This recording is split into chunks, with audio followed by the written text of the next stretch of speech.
been a long year, hasn't it? It's only been like a month and a half. Shit. It's been it's January what 50th? It's January 50th. How's everybody doing? I don't know. Doing good. ¿Tú? ¿Cómo estás? Pues aquí en el desmadre. Ukraine is strong. That's all I'm saying. I stand with Ukraine. Anyway. Órale, pues. Happy Harry Hart. I'm back at you tonight. We are streaming live 656 Comics night streaming. It's been a minute. Like Oli was saying, it's like January 50th today or some crazy bullshit like that. It's just a fucking nightmare over here. But I told you so. Anyway, to get that out of the system. Anyway, good. Have I been muted since we started? It's because they're listening. I think you have been muted. It's because they're listening. I was just talking shit right now. Okay, go back and talk some more shit. No, I was just saying that. Did you just say night streaming? We haven't said that title in a long time. It's been a long Domingazos, time. cabrón. Domingazos! Everybody was waiting for that. Yes.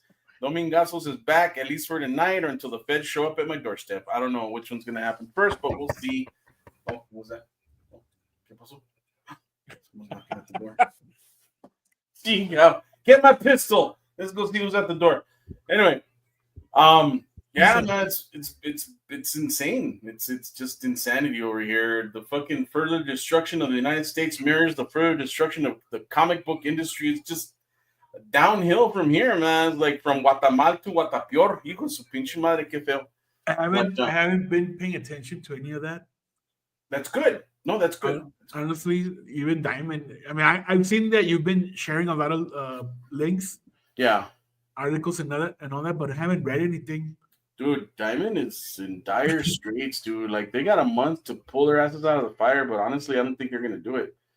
And then everything. What is their deadline? The deadline to like sell everything off. April 1st, man. April 1st. Shit. Everything is fractured right now. Everything is man. It's just all over the place, dude. Like, I don't even understand what the hell's going on over here. Where do we even start? Where do we even fucking start? There's just so much stuff that's been happening. So many things, so many moving parts to this whole Diamond thing. Apparently, the patents and comic book collections owned by Diamond distributors, all that shit, they're selling them off. Okay. Like I think you read that one. They're selling off comic shop locator service, Diamond Daily, the free comic book day. Dude, free comic book day is up for grabs if you can buy it. I mean, they're selling like all like the little tidbits of what makes Diamond. Yeah. Is that like? I thought it was like everything is a whole package. That's what it is. It's the assets. What is it? Nuts and bolts. That's what they're calling it. The nuts and bolts of the organization, such as the likes of Free Comic Book Day and previews. They have patents and copyrights awarded for Comic Shop Locator Service, Comic Suite, Comic Shop Locator, Diamond Book Distributors. The list just goes on. Toy Chest, Diamond Retailer Summit, Gem Awards. Like it just goes on and on. They have a big old list of all the domain names that they're selling off. Dude, they're just selling everything off, man. And they're trying to recoup. There's a bunch of crap going on with the money that is owed to like all the people, all the publishers and shit. They owe $46 million. They owe $46 million to authors, illustrators, senior staff salaries, publishers, including Boom, Dynamic Forces, just tons of. Mira, llegó y se fue. Llegó y se fue, ni saludó. Yeah, there he is. Can you guys hear me? Yes. Now we can hear you. Have you heard? Can you hear me? Okay. I was talking and I was like, wait, why isn't my microphone working? And then it kicked me out. Oh, that was my fault. I'm sorry. I'm talking a lot of shit about Trump, so they're probably coming for me right now. So it's okay. Don't worry about it. I don't give a fuck if you talk about shit about Trump. You're in a different. He's your daddy, bro. He's your daddy, not mine. Cabrón, mira. He's the one that voted for him. Because the fact that he's still talking about him like as if he touched you somewhere, then that's on you, bro. That's on me. I'm encouraging everybody to buy sniper rifles with their $5,000 rebate checks. That's what I'm saying. Anyway, as I was saying, include Avatar Press, Oni Press, Dark Horse Comics. We're talking serious stuff, Julius. Okay. That's hilarious. Pinches gringos and their politics. No shit, ¿verdad? You guys are funny. Pinches vendidos and their politics. Anyway, dude, they have a lot of fucking debt, dude. Like a lot of debt. So I don't know. But I mean, can we go and buy shit like out of like anybody? Yes, anybody that has the money can fucking put a bid in to buy all this shit. They can buy. You can buy free comic book day. Mira, Julius, you buy free comic book day, and you Ray, ¿qué puedes comprar, Ray? The toy? The toys? I'll buy Diamond Select. The comic shop locator. Was Comic Shop News part of a Diamond? Yeah, I think so. I probably would buy Comic Shop News because I always like Comic Shop News. Comic Chest is part of Diamond. All this crazy shit is part of Diamond. Yeah, buy the comic shop locator and just like have the only shops that sell our shit. That's the I mean, why not?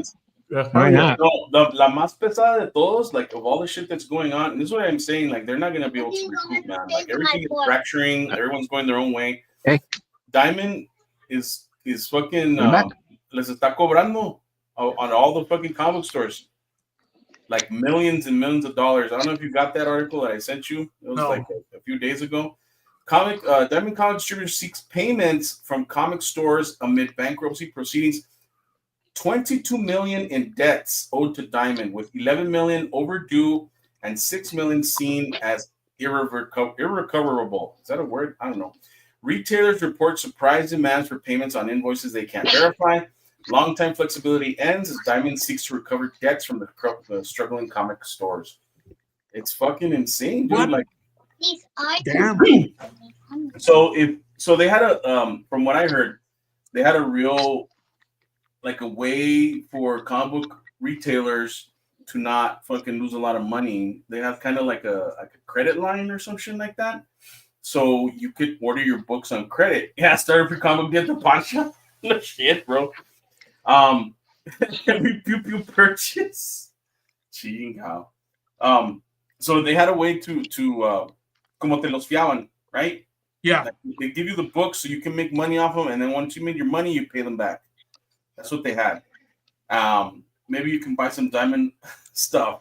Get the 100K printer cheap. Do they have printers? Do they own printers? I don't think so. No, I think they're just a distribution. Yeah, right. Company strictly. Yeah, I don't know how it works for like Diamond Select stuff, because I know they do have Diamond Select stuff. Like it probably have like they subsidize. Yeah, I don't. Like that. Yeah, I don't think they have any printers at all or print anything at all, except maybe hire printers to do like their other like the previews or catalogs. Yeah. I don't know if they print their own stuff or not, but they probably contracted that stuff out for their previews catalog. Yeah. Oh, you're right. So that's right. So Diamond is asking shop for like owed monies. Is that what you're saying? Check it out. As part of Diamond Comics Distributors' filings for Chapter 11 bankruptcy, as well as all the money they owe people, they also list 22 million in debts from people who owe them $1 million, of which is labeled as from doubtful or uncollectible accounts. And they also list 11 million in debts over 90 days old, 6 million of which is seen unrecoverable. One might note that if they could recover that entire amount, 33 million, it could go a long way to coming out of bankruptcy. And not that they're not trying. Apparently they're trying to do it. And what's kind of fucked up is that a lot of these retailers are like, what invoices are you referring to? Because they've never received these invoices and shit. Let me see where it says no shit. They're trying to reorganize themselves. Distributors would like their money, even if they are not entirely sure who owes what to whom right now. What the fuck, man? Like that one, I don't. It's like, hey, didn't you owe me $20? Like, no, and I never. No. You owe me $20, bro. I lent you $20. Remember? Like, no, I don't remember. Well, it's gonna come out of your ass if you don't pay it up. That's pretty much what they're doing right now, and it's kind of fucked up, man, because they're really like pushing on retailers that are struggling themselves to try and get all this fucking money back, and it's not gonna happen. Buy a cabinet full of what? Nice pens? Nice pens. And that's messed up. it is messed up, man. Like it's I never heard of diamond. Store chocolate. I have no idea what invoices are, man. No shit. Some person. That's what's happening. That's exactly the hard reality of what's happening right now. So, but what could shops owe diamond for? Like, was like, for example, I'm gonna bring up like one of the comic book stores that I used to go to a long time ago. The owner has passed away a while back, but he sometimes he would call people that had pool boxes that wouldn't show up. He would call them and like tell them like, hey man, you need to like come and pick up your stuff because I need to pay Diamond, because Diamond would front him the comics, and then when he didn't have the money for it, he'd have to like kind of figure out a way to do it. Dude, there was people that would go and sell stuff. They would fucking go to the pawn shop to get the money to pay Diamond. And I've heard of these stories. I've interacted with some of these people in order to pay them off, because they would, like they said, they'd extend to you a line of credit. If you'd get your books, but then you'd have to turn around and sell them and hope to fucking God that you sold them all so that you could pay them back. They were like, I don't know, what would you call that, Julius? Like, is that like a form of loan sharking or something? Or I don't know, man. Like, it's kind of it's like very gray area, I think. Was like a bank loan, no? Like, hey, Yeah, we're gonna repossess your store or some shit, no? Like a bank loan, and then they come down on you and be like, "Oh, well, you need to pay us because you owe us money." And now they're really like coming down on everybody that owes them money in order to try and save whatever they have left to save. And it's not much. I mean, shouldn't have been like something should have worked on like way before this happened? Well, they probably thought that someone was gonna step in and save them, man, and now it's not looking like it. Like it's like, I mean, set up a payment plan, or I don't know. It's gonna depend on the bankruptcy agreement, because the way it works. I don't know too much about bankruptcy, only a little bit of it, because my stepdad, when I was a teenager, filed bankruptcy himself. And it's pretty much a protection based system. It's a good system. Obviously people take advantage of it, but if you're like, say for instance, 656, you guys decide to go full on like LLC, and you get all these loans to start your business, right? And then after like 3 or 4 years, it doesn't work out. Then the bankruptcy laws allow you to not get away with not paying your debts, but they make sure your debts are the minimum, and then once you pay them, you're good. You're no longer in the red. You're not like 50,000 in the hole. It kind of gives you like a cooling off period where you can like reorganize and shit like that. Yeah, exactly. So it's in a way, yeah, I think you're right, Ray. I think they probably had some people that were probably flirting with the idea of buying them out, but then they probably saw their books and were like, nah, dude, we can't. Like, I'm not gonna buy this. Like, you want this much for this? Nah. Dude, stepping into that sort of debt, especially with that one article that I read, I don't think you were on yet, but that one article that I read, that they owe over $22 million to writers, authors, publishers. They owe that money in back payments for their stuff that they've sold through Diamond. Stepping into that debt, someone that's coming in is not going to be like, hey, I owe people money. I'm buying something. Yeah, exactly.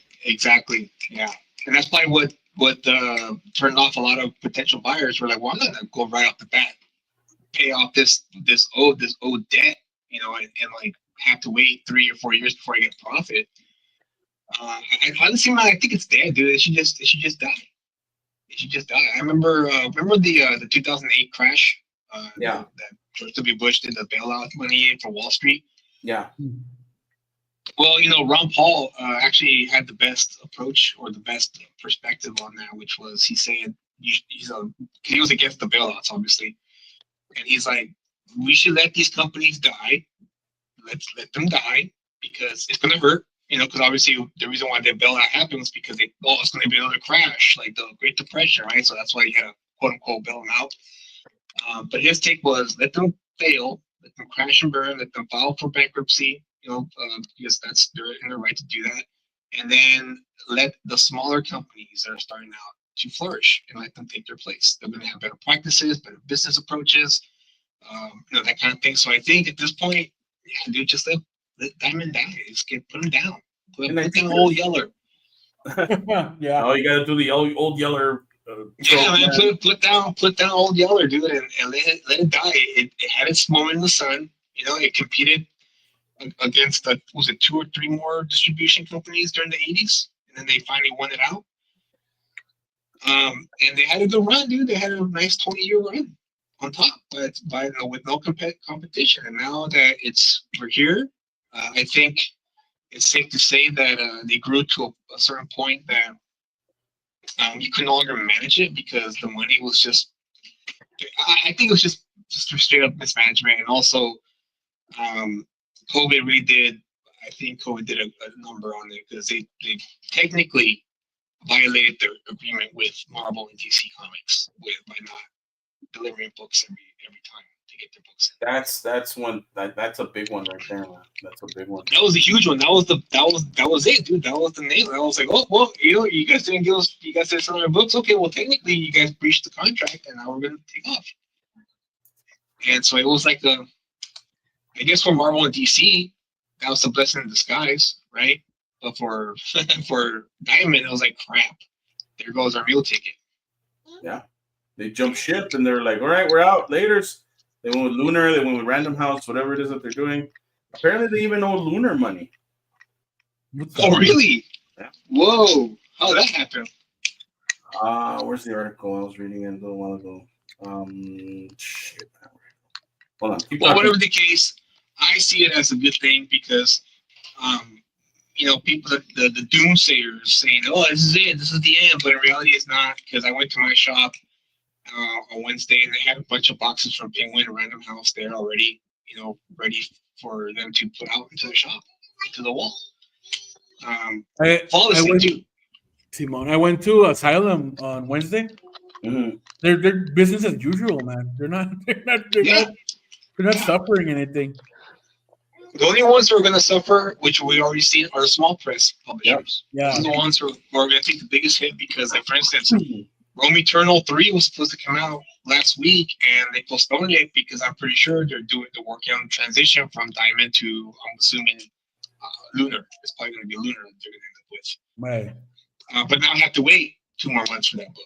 But hey, it's all good, As long as they keep the books coming out, I'll be ready for it. But there's a lot of books that got postponed because Diamond is like, we're not delivering it. Sorry, guys. So now the publishers are kind of, freaking out. The smaller ones anyway, are gonna hurt the most. And I even saw that Boom was gonna limit their titles. No, they're gonna. Yeah, that was another article that Boom apparently is only gonna do a certain amount of books throughout the year. Let me see if I can find that one. I know I have that one. And honestly, I think that's a good thing. Yes. I think we've been overflooded too much this past 10 years with nothing but the majority, not all of them, because there's some gems here and there that shine through.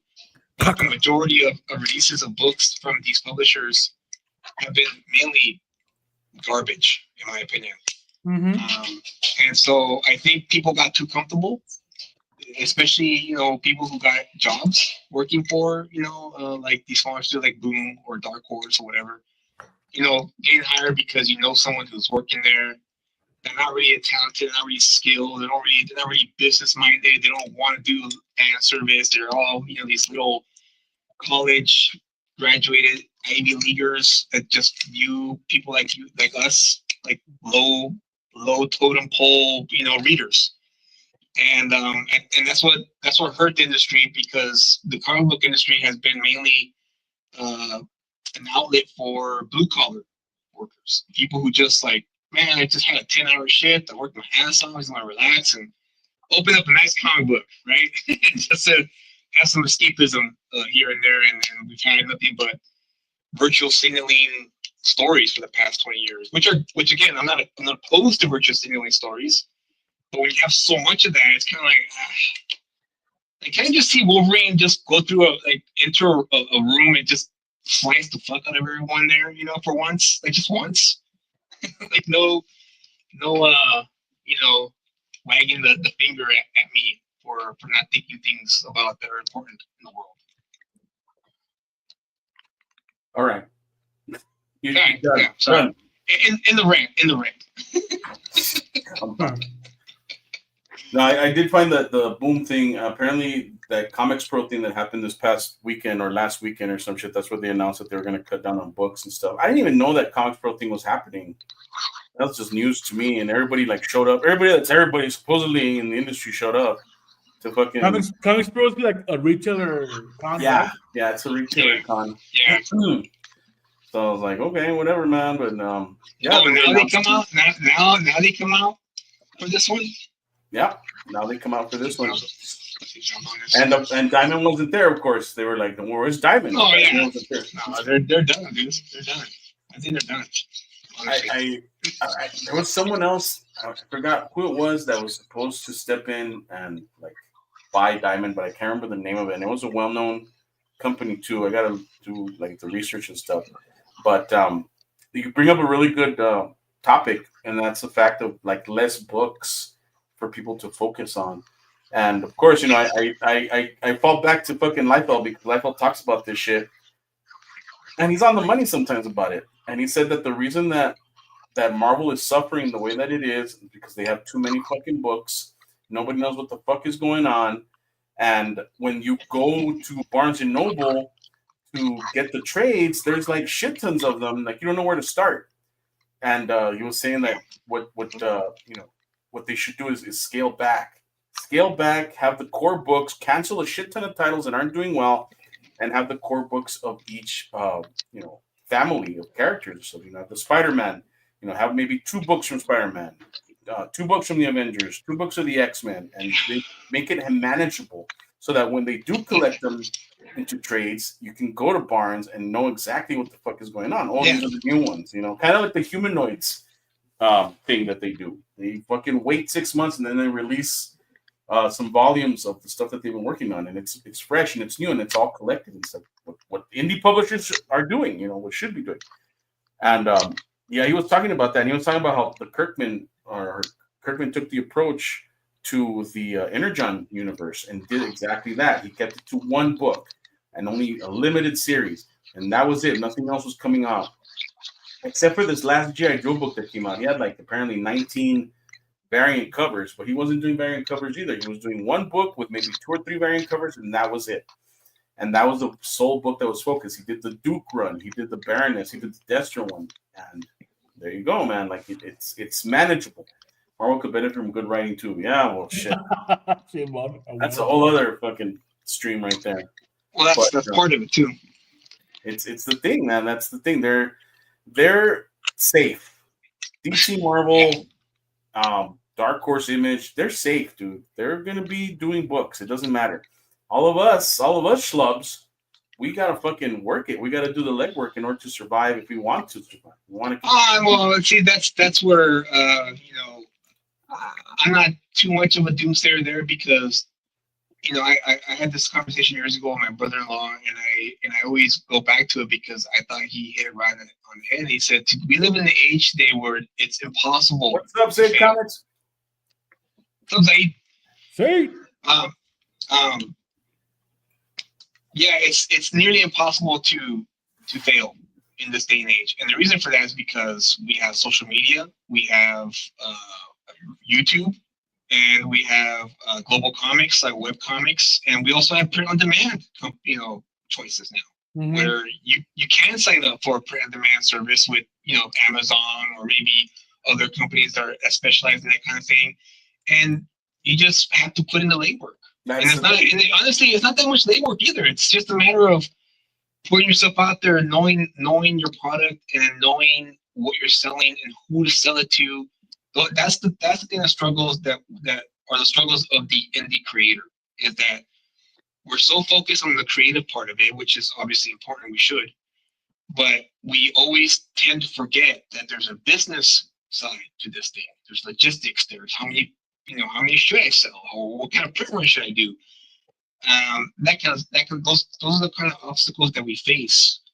But like the fall of Diamond, I would say the small publishers are the ones who are going to suffer the most. But people like me, people like you, Ray, and Oli are not, because we know what it's like to pinch pennies and dimes to make our shit happen. You gotta, sacrifice a few things here and there to funnel, funds to projects. Dude, I mean, and then thankfully also, I forgot to mention one more thing too: the crowdfunding. We have crowdfunding. Hey. So it's not. It's easy. The only thing that's hard is put in the hours and the effort to get yourself out there. That's pretty much it. That reminds me, Julius, that I was hanging out with Rich in the week.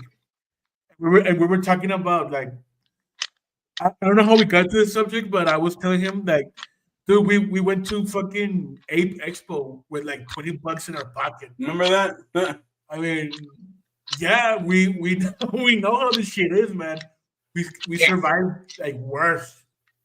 Like, yeah, exactly. I mean,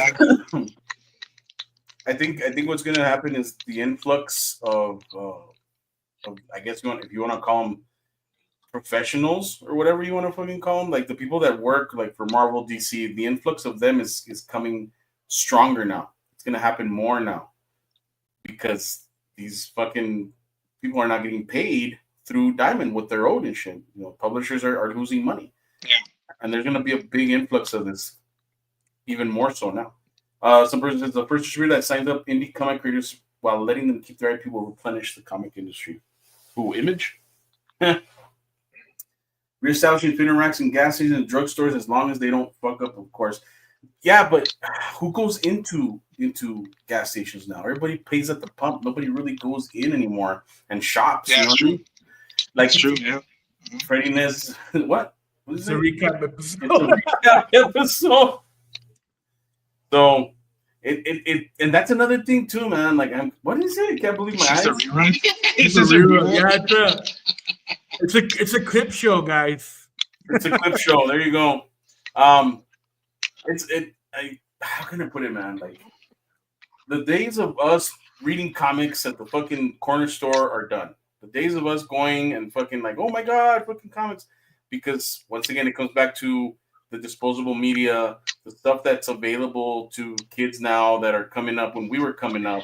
Well, it's not just all that stuff. See, it's not only just that, Ray, but it's also like the creation of the need to pick up a book is gone.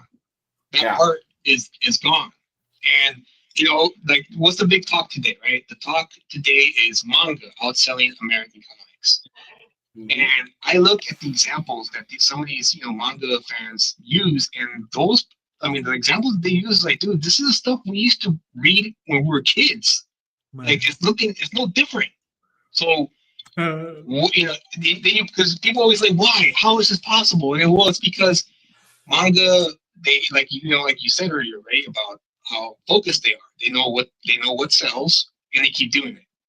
Yeah. And what happened with us, what happened in this market is, to some extent, I know you I like it, but to some extent, the EBS and Eric July, when they were at their peak, were right. They were right on the money. The quality went down. Mm-hmm. No longer did people produce books where I need to get that. I need to have that.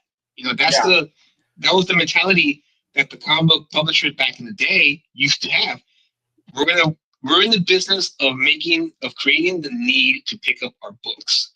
Obviously, you don't need it to live. It's a want, but it was so they picked the right time to create that kind of need of like, oh, dude, look at this badass cover. Oh my god, the interiors look amazing. I have to get this book. Mm-hmm. I have to check it. No, I'm not disagreeing with you on that. They did their job, but when they stick to their job, that's when they excel. When they start like branching off into stupidity, that's when they fail. But they did their job. Yeah. So I think that's another thing that we're gonna have to bring back is because last week I went to my shop and I looked at the wall again like I always do, and it's all bland, dude. It's all like covers that are poses, and it's like the artwork is great. Yeah, the artwork is fantastic. There's no denying that. The quality of the artwork never went down, in my opinion. There's a few things here. There's a few artists here and there where I'm like, how did this guy get this gig?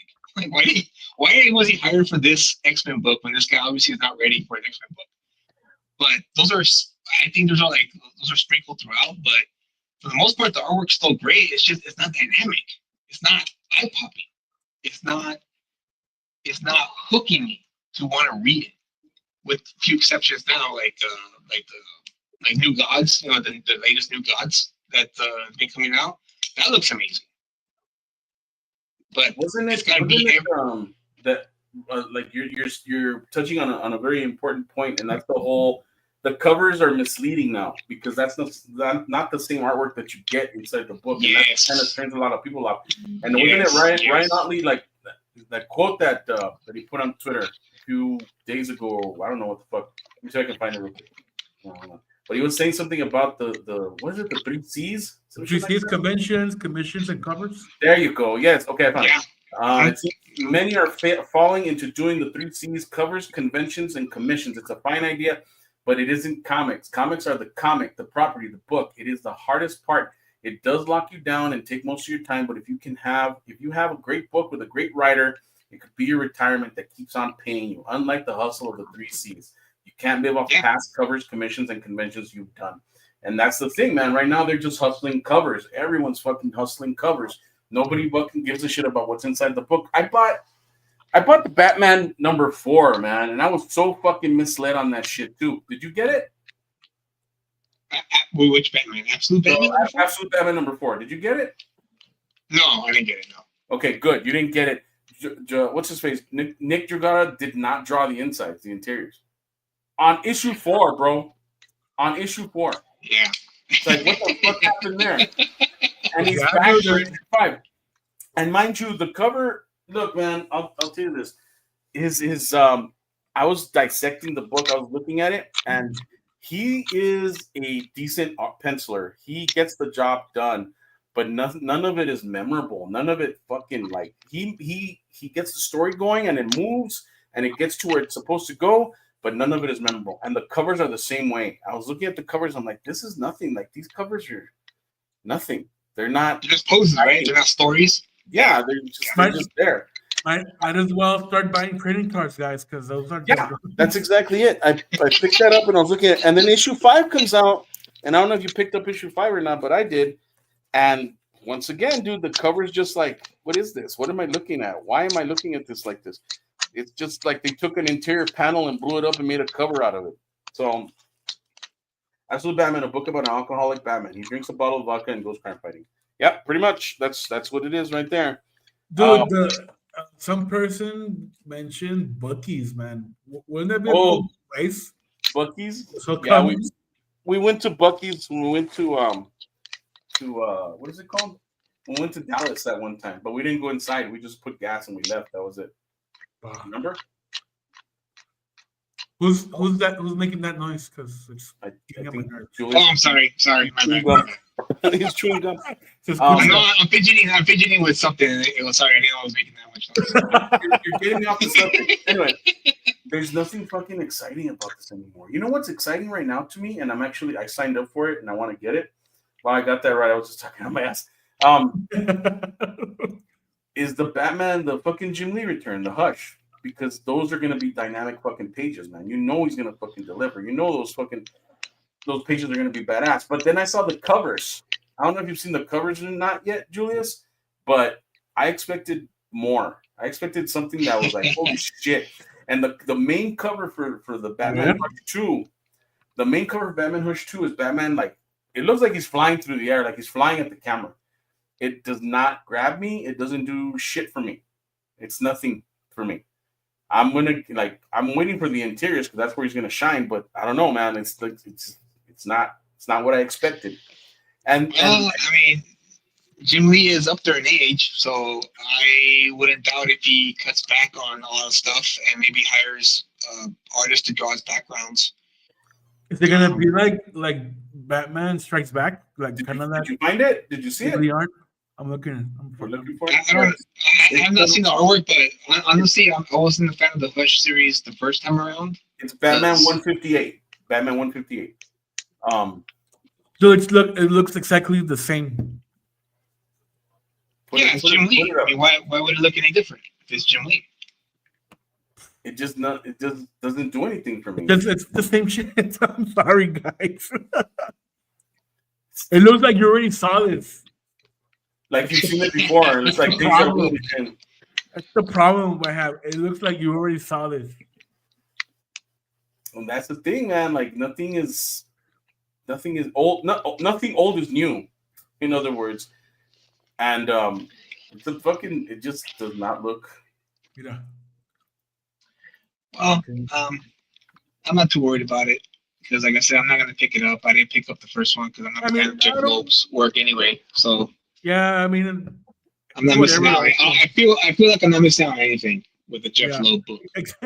I feel the same way. I'm more into the fact that it's Jim Lee and Scott Williams than fucking Jeff Loeb writing it. Well, but see that goes into what we were talking about earlier about the 3 C's, right? It's the water, the grades. That looks fucking cool. I like this actually. I like that. That's that one. Did you ever see that Batman Europa? No. You ever look it up real quick. Batman Europa. I think it's done by Marini, no, or something. Like no. Jim Lee drew it. Jim Lee painted it. Look it up real quick. I'm sorry, Julius. You were saying? Oh no, I was just saying that it's kind of the same thing with the 3 C's. It's you buy a comic book for the whole package, not for one or the other. Unless you're like a hardcore, fan of the writer or a hardcore fan of the comic book artist, and you just buy it because they drew the book. But for the most part, readers like the whole package. The artwork's got to match the intensity or the level of the writing, and vice versa. It's true. And so, yeah, it's Jim Lee drawing a DC book. That's great. That's always going to bring people back to the shops. But we're talking about trying to win back new readers, young readers that we want, to be a lifetime of readers. And there's all this talent out there, but for whatever reason, they don't want them to shine. Yeah. DC, Marvel, and whoever. Well, we already went over that, and once again, sorry, Freddie Ness. It is a recap show. Yeah, but we did go over that. Marvel doesn't want another Image to happen. That's why. Yeah. So that's why indie is going to be important this next few years because with everything, like I said earlier, there's no excuse now to fail in this day and age. It's just a matter of how much work you put into it yourself and doing it.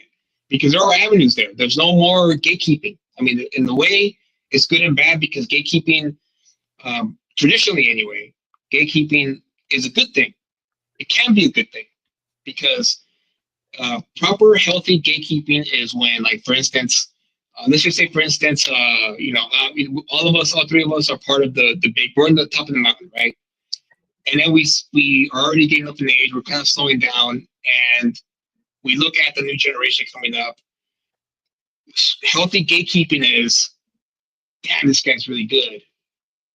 We should probably hook him up with someone who from over here, so that way he can get some jobs here and get this and keep this industry going. Keep it interesting, keep it exciting. And when it's unhealthy, like we have now, it's I really like this guy's work, but I don't like his Twitter account. It bothers me a little bit. Yeah. Maybe we shouldn't call him because he kind of says some stuff that bothers me.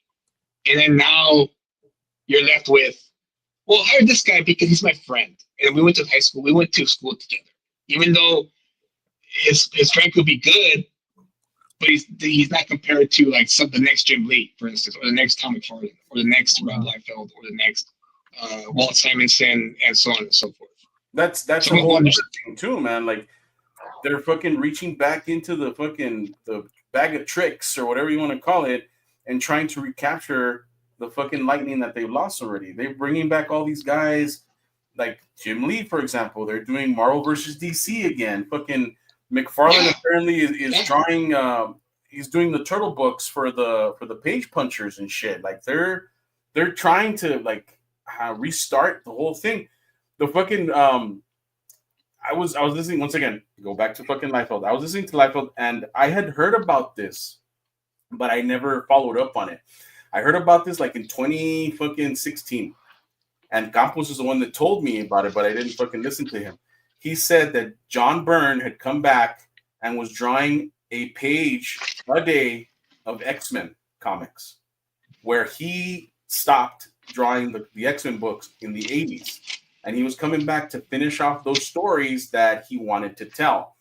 Turns out that he completed 36 fucking issues 36 issues of brand new fucking John Byrne art in of X-Men, of the X-Men, that he completed.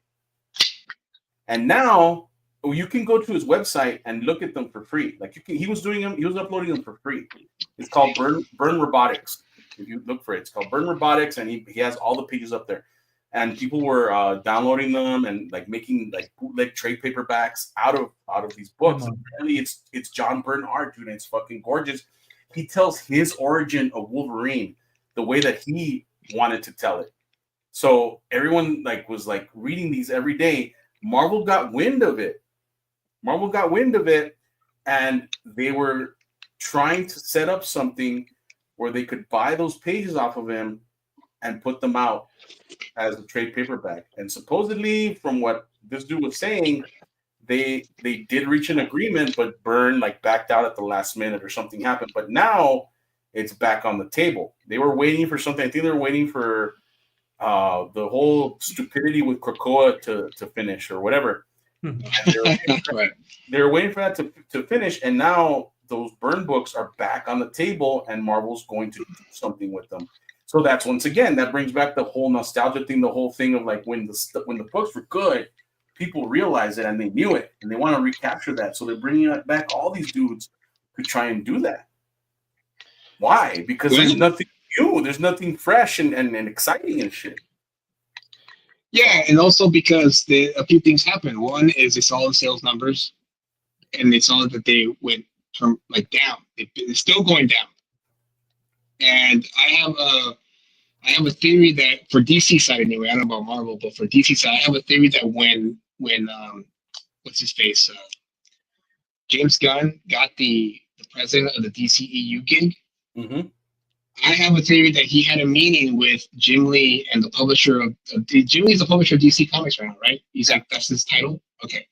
He had a meeting with Jim Lee and pretty much told him, you got to turn the ship around. You got to start fucking, making some good books because we need big numbers for our books so that way people can go and watch the movies.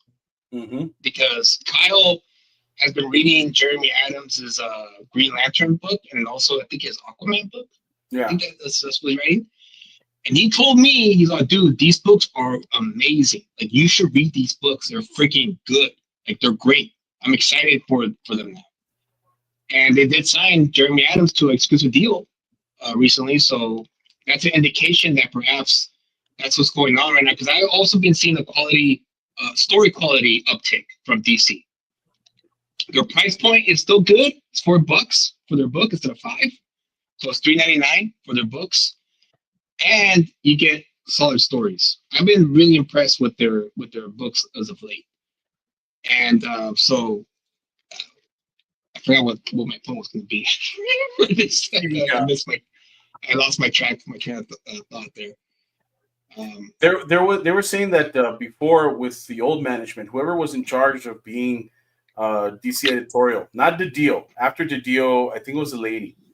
That lady was so adamant about not allowing people that were established in the industry to come back and do books.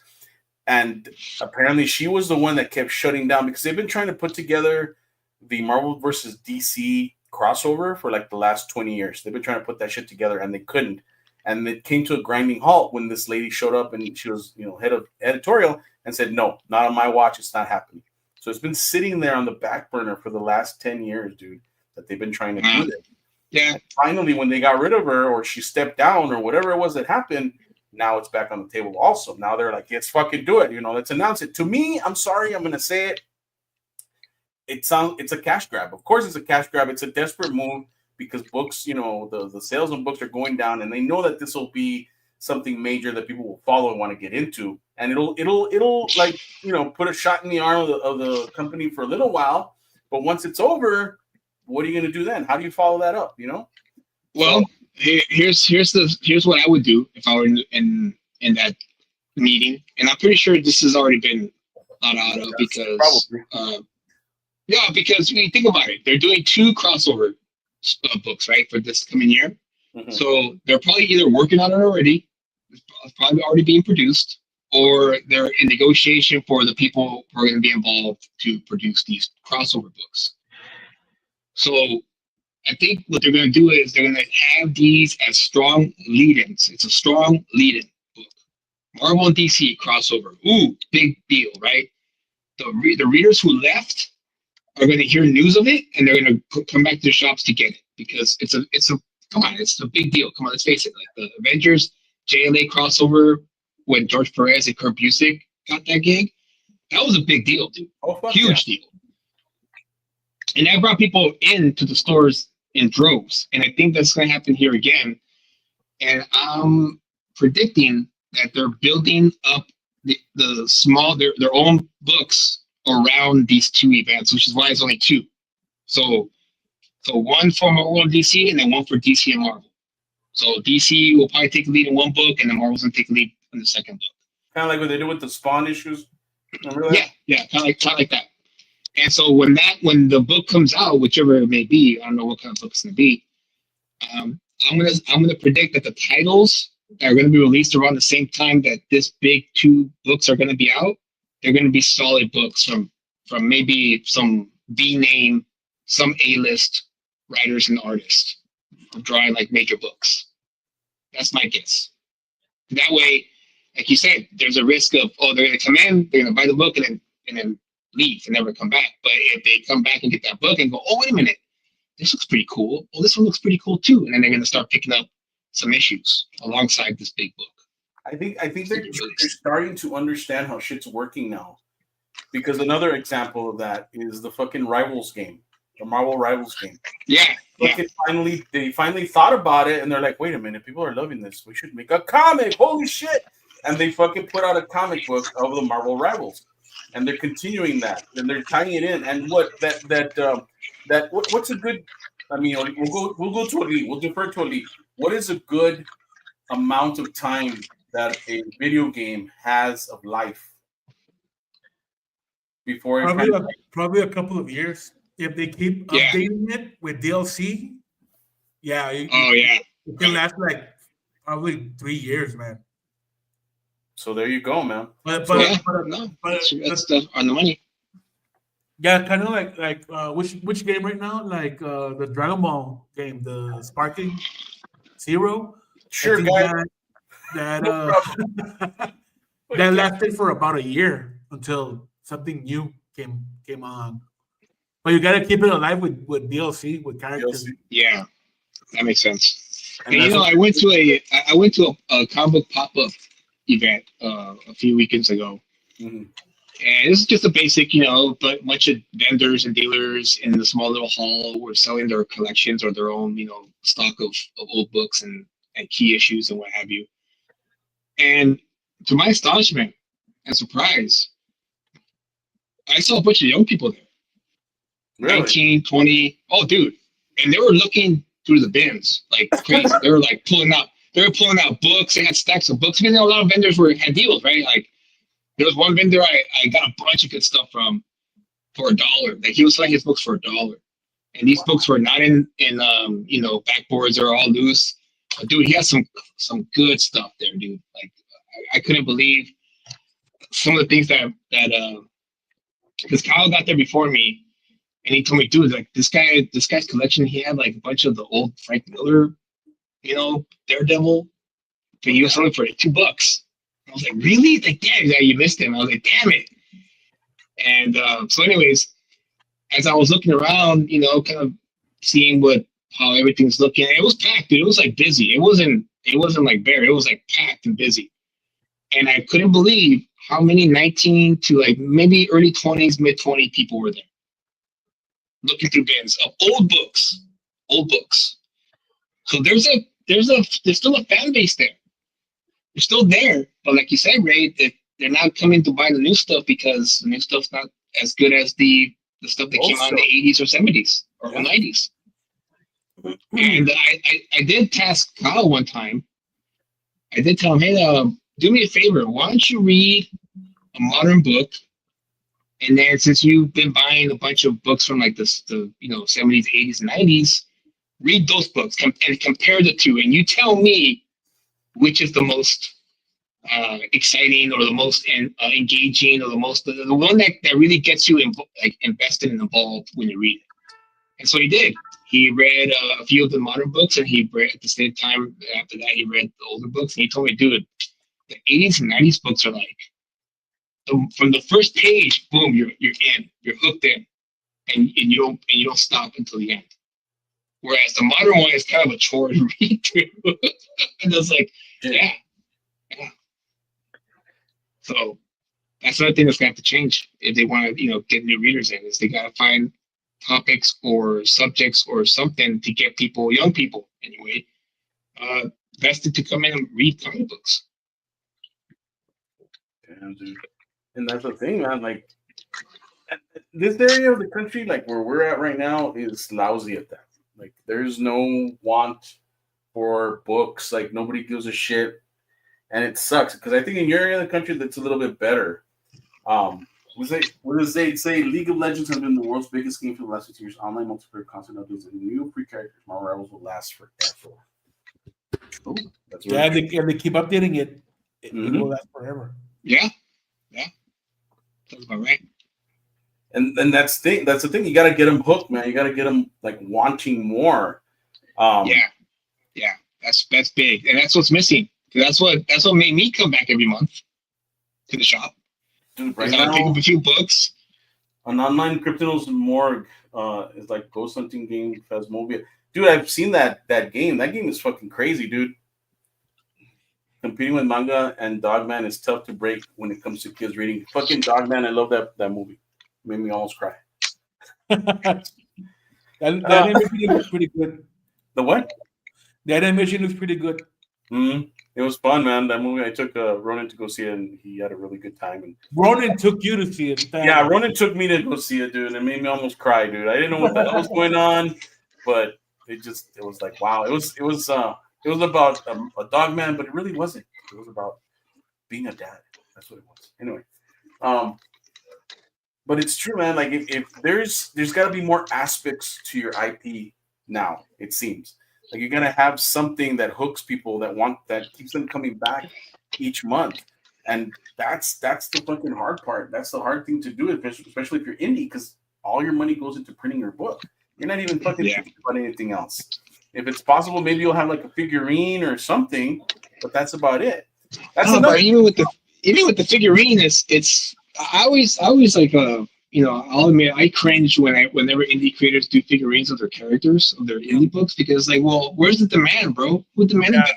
Exacto. The reason why statues and figures of like Wolverine and all those characters sell well is because there's a demand for it. There's people who want to own it in their shop, but for your unknown indie creators, indie creations, like, why, dude? I don't get it. I don't get why you want me to spend $50 on this character that no one knows, no one cares about, because you haven't shown me to care about it. Yep. Like, I don't care enough. You haven't made me care enough to like want to own that cool bust or that cool statue or the figure or whatever. That's the thing. Every time I hear about that, I always cringe when I think about that. Is Julius eating? Pregunta Benjamin. No, sorry. I was drinking a soda right now, so I'm coming off from a small cold I got, and so I'm all congested right now. I'm sorry. Pero Omega says, "Time in America, the figure recently sold out."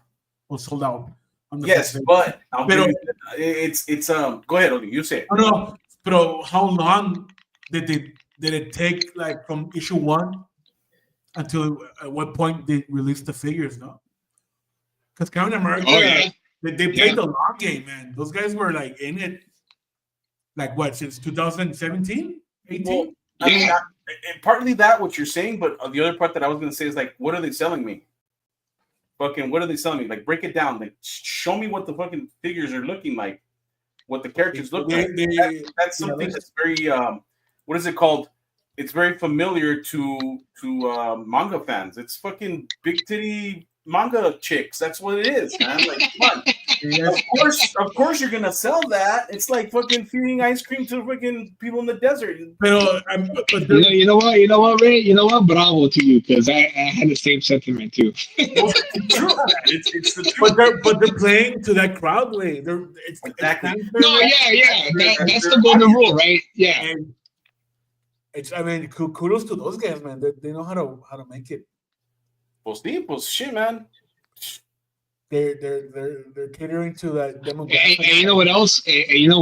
It's another thing that we should all be looking at too. Not just their success in Japan and the fact they got a figure, or the Captain America is becoming a more recognized name. Is that it's a bunch of individual indie creators who came together and created something together. Oh well. Mm-hmm. And that's another thing that's lacking. That's why indie creators don't make it as far as they do, is because everyone wants to be in their own island, and that's understandable, because we all have our own creations, we all have our own ideas of how we want to approach things, and that's fine. But there's gotta come a time when you're gonna have to put that to the side, and do something that's worthwhile for the collective, so that way you all come up together. And if you want to separate, then you separate. But at least you got yourselves to the second and third level. Because I wouldn't be surprised if, like, maybe in a few years from now, one of those guys leaves. Not because of falling out or anything. It's just because, I want to try something else. And then they're like, okay, well, we don't want to do that. Okay, well, cool. I'll do this myself outside of this collective that we have here. And I'm sure they'll be cool with that. But that's another factor too. Is that's the reason why a lot of indie creators don't really make it as far, as because we don't ever want to join forces, because there's a lot of ego at play there. And those guys put their egos to the side, and they got together and went, okay, well, I'll do my book, you do yours, and they'll be under the same banner. And it worked. They had the same theme, they had the same style, they had the same everything worked. Everything worked. And that's what they're on the same page. That's why they're on the same page. They want to be successful. They got to be on the same page. And also not only the same page, but the other thing that people don't talk about. I don't like talking about it because I get it. When you talk about finances, you tend to keep that to yourself. But they more likely combined their finances together to do this. They pitched in a little bit of their own money and put it into the pool, so that way they could get this started. Yeah. Or they probably got a loan. Maybe they got a bank loan. Maybe they copyrighted they did an LLC, and then they got a loan from that and used that. One Piece creator had stated openly he writes for teenage boys, so his story is full of action and boobs. Well, there you go. Pick Up the Sword Studio. Thank you for joining us as well. And that's who you have to sell to, man. That's your audience right there. So Unhinged, aloha. Good to see you. Hey, Jason. What's up? What's up, Unhinged? And that's also why Marvel Rivals has a shit ton of players, because the chicks look uber hot. You think players pick Sue Storm just because she's a good support character? This guy, man. Yeah, that's another thing too, man. They forget that a lot of comic book readers are heterosexual men. Man. And that's why those Kickstarter campaigns, the mature or not safe for work campaigns, that's why they do so well. Yeah. People forget. Like Oasis says, boob comics. Sex sells, man. That's all. Sex sells, dude. That's true. I mean, make it sexy, but give them a good story. No, also. Hey, that's what we did with. That's the fine line, right? That's the fine line. That's what we did with Border Mayhem, man. It was sexy, and it was cool. I mean, not that sexy. you know who did a good job with that? What's his name? Rags. Yes, Rags. I remember that shit. Everyone was after that book forever, man. That was like very exploitation, no? Like Grindhouse. Like, this naked soldier fighting zombies. Yeah, and I think he has the first version free, because I think did he remake the book over and over again? The writer of that book? No idea. I think so. Well, yeah, okay, so he posted the earlier versions for free. And so I checked it out. I was like, well, I mean, he posted it for free. I might as well check it out. And I have to say the way he did it, because I thought, I thought it was like, oh, it's just like a naked chick who's gonna be blowing up zombies, but the story makes. I was like, oh, that's why she's naked. It's because she's running away from zombies, and her clothes got ripped off, so she has no choice but to be naked. And she's running away, killing and everything. And I was like, oh, okay, this is cool. Like I can respect this at least, because it's not just like, oh, I'm just gonna have this girl be drawn naked just because. Can she like stop and get like a newspaper or something, or like a towel maybe? No, she's running. I mean, I like the approach because that's what you would do when you run for your life. You don't think about that shit when you're running for your life. You just run because you don't want to die. And that's what made it work. And then, of course, when she gets saved, she finds somebody and they do give her clothes, and then the story goes on. But that's pretty much what happens. That's why she's naked for most of it. So she doesn't stay naked? Is that it? She what? She doesn't stay naked throughout the whole. No, she doesn't stay naked. No, no. I mean, it's only a portion. I mean, well, it reminded me of what you said about like, oh yeah, have sex with chicks, but give them a good story. That's an example. That's why it reminded me of that. When I read it, I was like, oh, this is cool. Would it be interesting that she would always be naked? I think it was just for the covers. Just for the covers, no? Okay. For the covers. Yeah, I think it was just for the covers, yeah. But there is a reason, story-wise, why she's naked, which is what and that reminds me, this is on the subject, but off the subject as well. The whole thing of bringing back the old and out with the new or whatever the fuck. Did you hear McFarlane lost the rights to DC? Yeah. Oh, really? What happened? I read about that. Mattel got it. They got them back. I guess he made too many Batmans. I don't know. Shit. That's enough. I saw those figures in Walmart last time. They look so plasticky. I don't like them. Do you buy them, Ray? No, I never. I think I bought two when they first came out. Because I was interested in buying the animated ones, the animated Batman. Oh yeah, those look interesting. But those they look crappy, dude. No sé, anyway. I don't know. You know, I think McFarlane's toy company is not built for the kind of level, the kind of national distribution level that Mattel has. I can imagine it's so tough to get your stuff into like the major stores, the major chain stores. There's like a lot of legal things involved, and I just don't see McFarlane toys there yet, quite yet. I think McFarlane toys for the past like it's going on 30 years. Yeah, but there's a difference, right? There's a difference between big box and small, family owned, privately owned. You know, the resources are different. You know, corporate or original. You know, you can't compete with the original. Cannot compete with the national company. I kind of like McFarlane when he did the anime figures, the fucking Akira figures. And those are cool, but those were more like statues than actual figures. The Metal Gear Solid figures, man, those were those are cool. The maquettes.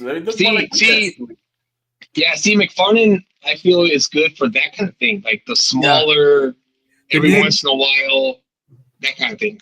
Not the streamlined mainstream style, because I think he tried to do that with DC when he got that contract with DC. I don't think it worked out, because if you're telling me only that those figures were not great, that tells me he can't keep up with the demand.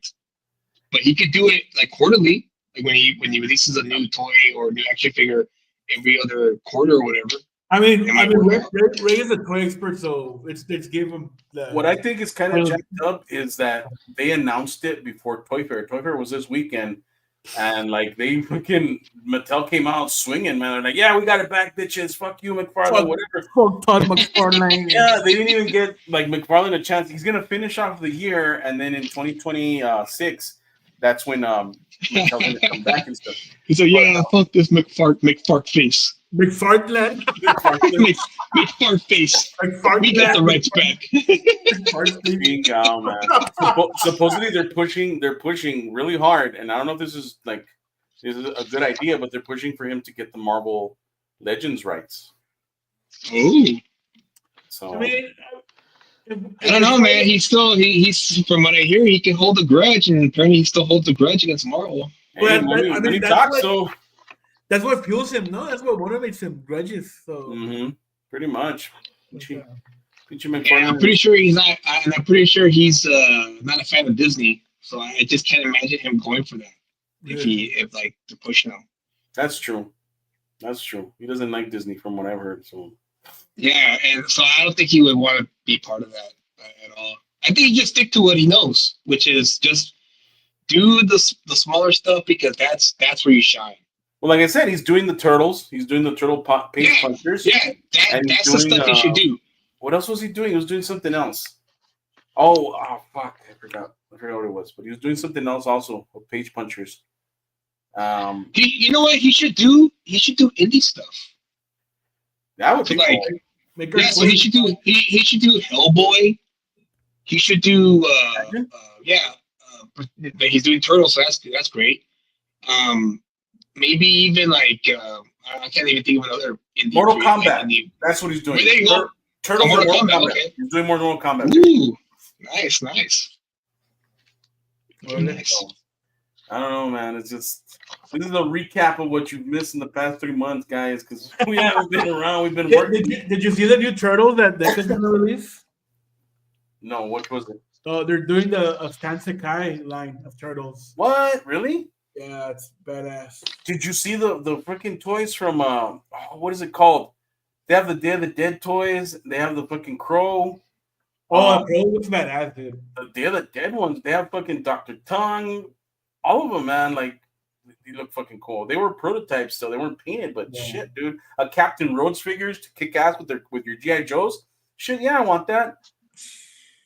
So they're doing those too. Come on, there was something else. Oh, they're doing O-ring, Universal Monsters. Super 7. Super 7 is doing O-ring Universal Monsters. They have the Gillman. They have Dracula. And 3 quarters? 3 and 3/4? 3 3/4 O-ring. So you can play with your J. Joes, dude. Fuck yeah, dude. Check them out. They're online too. They're announcing all that stuff this weekend. So they look fucking cool. But so yeah, we haven't been around, guys. We've been working on stuff. Everyone's working on different projects, and we're going to talk about one of those projects tonight, and that's the new project that me and Javi are working on, which is The Abyss Between Stars. We finally got our shit together, and we're going to finish this book. So get ready for that shit, man. We released the cover a little while ago. We put it on the twits and the twats and all that other shit. Any interior pages? We have some interior pages. I don't know if Wally has them. If you want to show off 1 or 2, it's up to you. Of course, we're going to show them off, man. There you go. So this is some of the interior pages of Javi's work. This is The Abyss Between Stars. I was calling it Stand By Me meets Cosmic Horror. That's what it is with skinwalkers, man. So this is gonna. I like this page, by the way. This panel. This is a badass page. Yeah, it's a great page. Javi said, "Oh, guy," when I told him, like, yeah, put a bunch of '80s craziness in there, man. Like, make it '80s and '90s and all this other stuff. So he actually redrew this page because he had drawn it like 4 years ago when we first started talking about this book, and he said, "You know what? Fuck this. I'm gonna redraw these." Like, all right, go for it, man. No problem. Redraw it. So what the book is about, it's kind of like Stand By Me. It's 5 friends, and they live in Sagrado Corazon, New Mexico, which is a fictional town, kind of. And they live right up against a They live right up against a reservation, and they have been growing up together. And all of a sudden, one of them goes missing, and it's over the summer, right before they go into high school, and they're trying to figure out what the fuck, what do we do? And everyone's already given up on that friend. They don't know where they are, so they decide to take it upon themselves to go look for them on the res.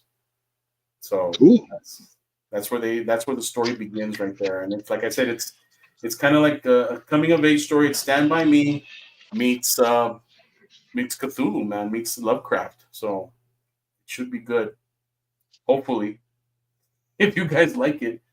But I've been doing a lot of research as far as the Skinwalker thing, as far as, the traditional stuff. And it's actually bad to be talking about this stuff right now at night. But I said, fuck it. You guys are worth it. Let's all get cursed together. So that's why we're talking about it right now. But, these are some of the... Can I keep showing it or what? Yeah, you can keep showing it. That's fine. we're not spoiling anything here. So these are just beautiful pages that Javi has been delivering and shit. Vámonos. And that's where the shit goes down right there. So, ¿verdad? Can zoom in on that one. Javi has a way with making horror look cute. Doesn't he though? I asked him to be on the show, but he was watching the Oscars with his girlfriend, so he didn't want to. Oh, okay. He didn't want to pop on, but I love that panel. That's a badass panel. Yeah, this is the end of the preview. That's the end of the preview right there. So more to come as we go along. We're hoping to kickstart this probably closer to June, maybe May, and go from there. It's too soon, bro. You haven't promoting it. We're promoting the shit out of it. We're going to start promoting the shit out of it. The cover is available too. If you want to show the cover, right, with the logo done by Dom. By Bob? Who's Bob? Domingazos se dejó pinche cae con ese pinche logo. Holy shit. Even Javi, you know how Javi is. Yeah. He was like, he saw it and right away he's like, I like it. Like, oh wow, he said he liked it. So let's go with that. It's not change anything. But so we're working on that right now. And the whole Skinwalker thing has always fascinated me, man. It's fucking, I don't know if you've ever done any research into that, Julius, but it's fucking. What, Skinwalkers? Yeah. Oh, yeah. Yeah. It's some I just don't, I'm not, I'm the kind of guy who like researches a bunch of stuff deeply, but I never talk about it or share it unless like it's, we talk about it. But this yeah, is I'm looking to Skinwalkers. And I understood your reference too about talking about it at night because supposedly if you do talk about them, then that's what attracts them right to you. Yeah. So but I have a theory. I have a theory that the Skinwalkers are cursed to stay stuck in like their designated areas. Well, there is that, but also if you're cursed by a Skinwalker, it'll follow you. Yeah. The curse is that if you make eye contact with them. Yeah, if you look at them, they'll fucking like, and that's you're supposed to you're supposed to look down and never look up at them and then just fucking run. You just run. There's no fighting it. You can't kill it. Just run. Just get the fuck out of there. Shoot it and you get the hell out of there. Try to shoot it. How do you? What do you use to kill a Skinwalker? There's an actual like thing that you can use to kill a Skinwalker. Isn't it supposedly a silver bullet, like a werewolf? Close. It was close. It's a bullet dipped in white ash. Ah, there you go, white ash. That's right. So you gotta find some white ash and fucking dip it in the ashes or whatever. I don't know how that will fucking work, but we'll find out eventually, right? There you go. So yeah, man, like disclosure. The full disclosure.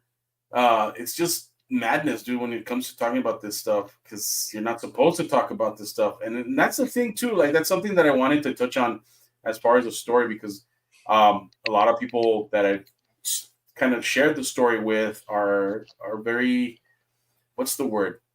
They're very cautious about it, because this is not something that is that's just a story. It's tradition. It's traditional, and it extends into the Navajo traditions and the religious beliefs.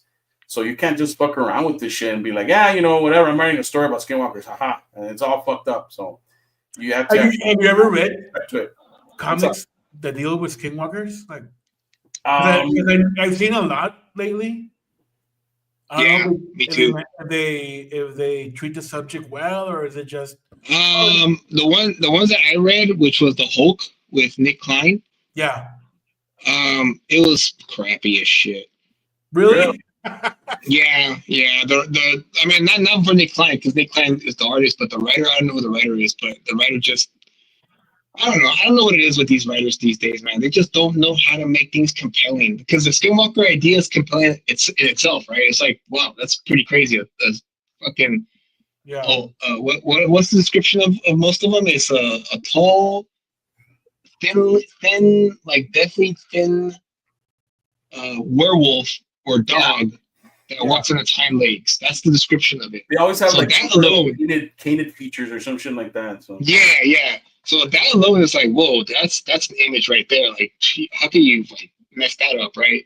And you can. I picked up the issue where he supposedly fights skinwalkers, and they don't fucking fight. What do they It's do? just talking.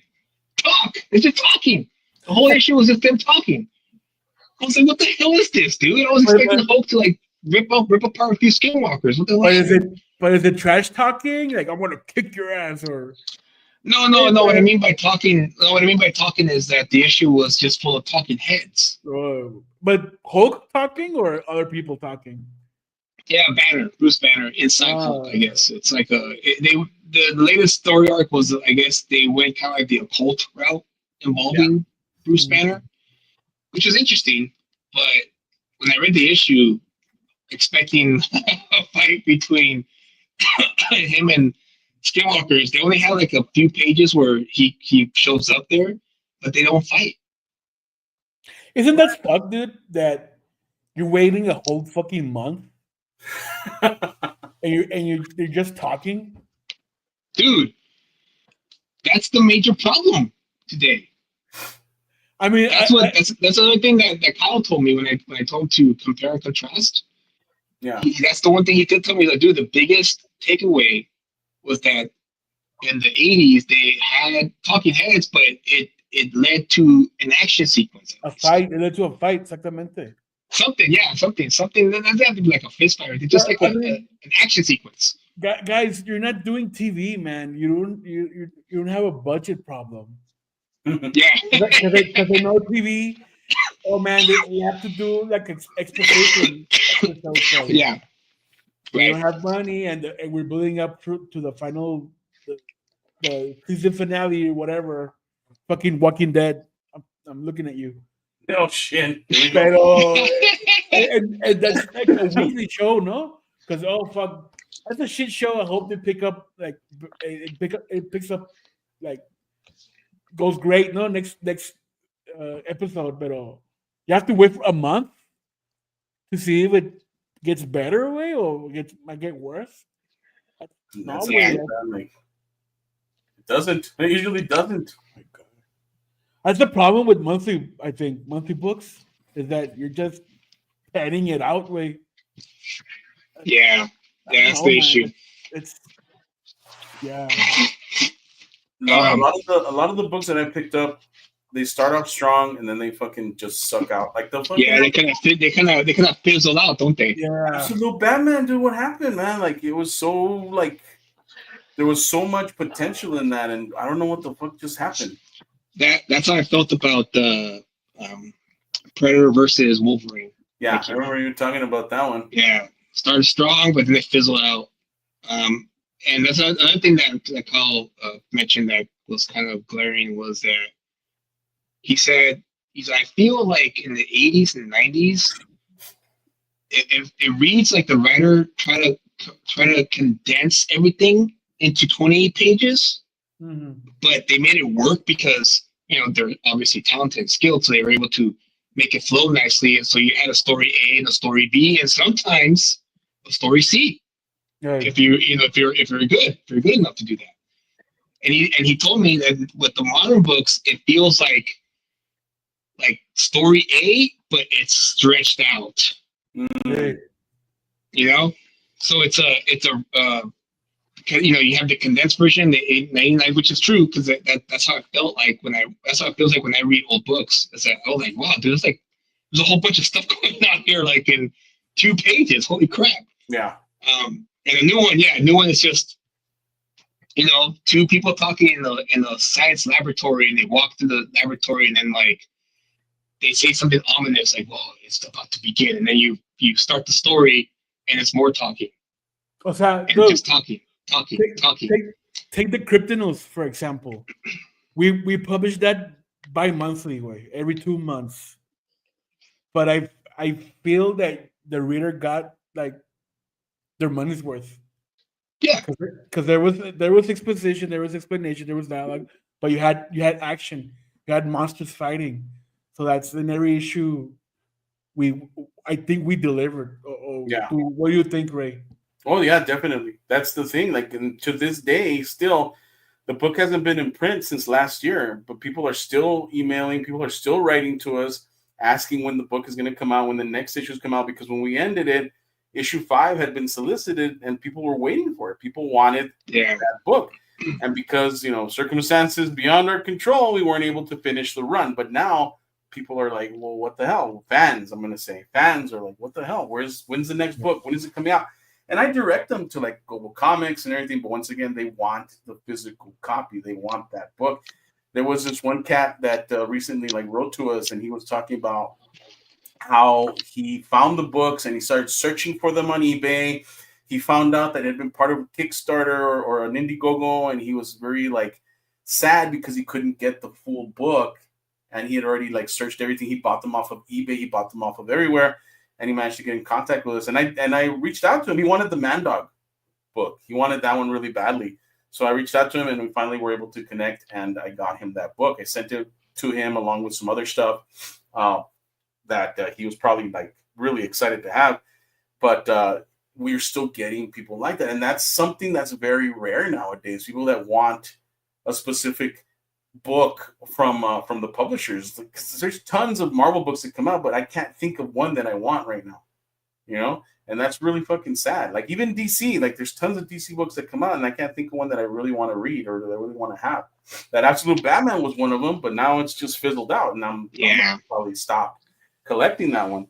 But I don't know, man. I don't know what it is. Like it's the formula is very, very simple. Just but why what they want.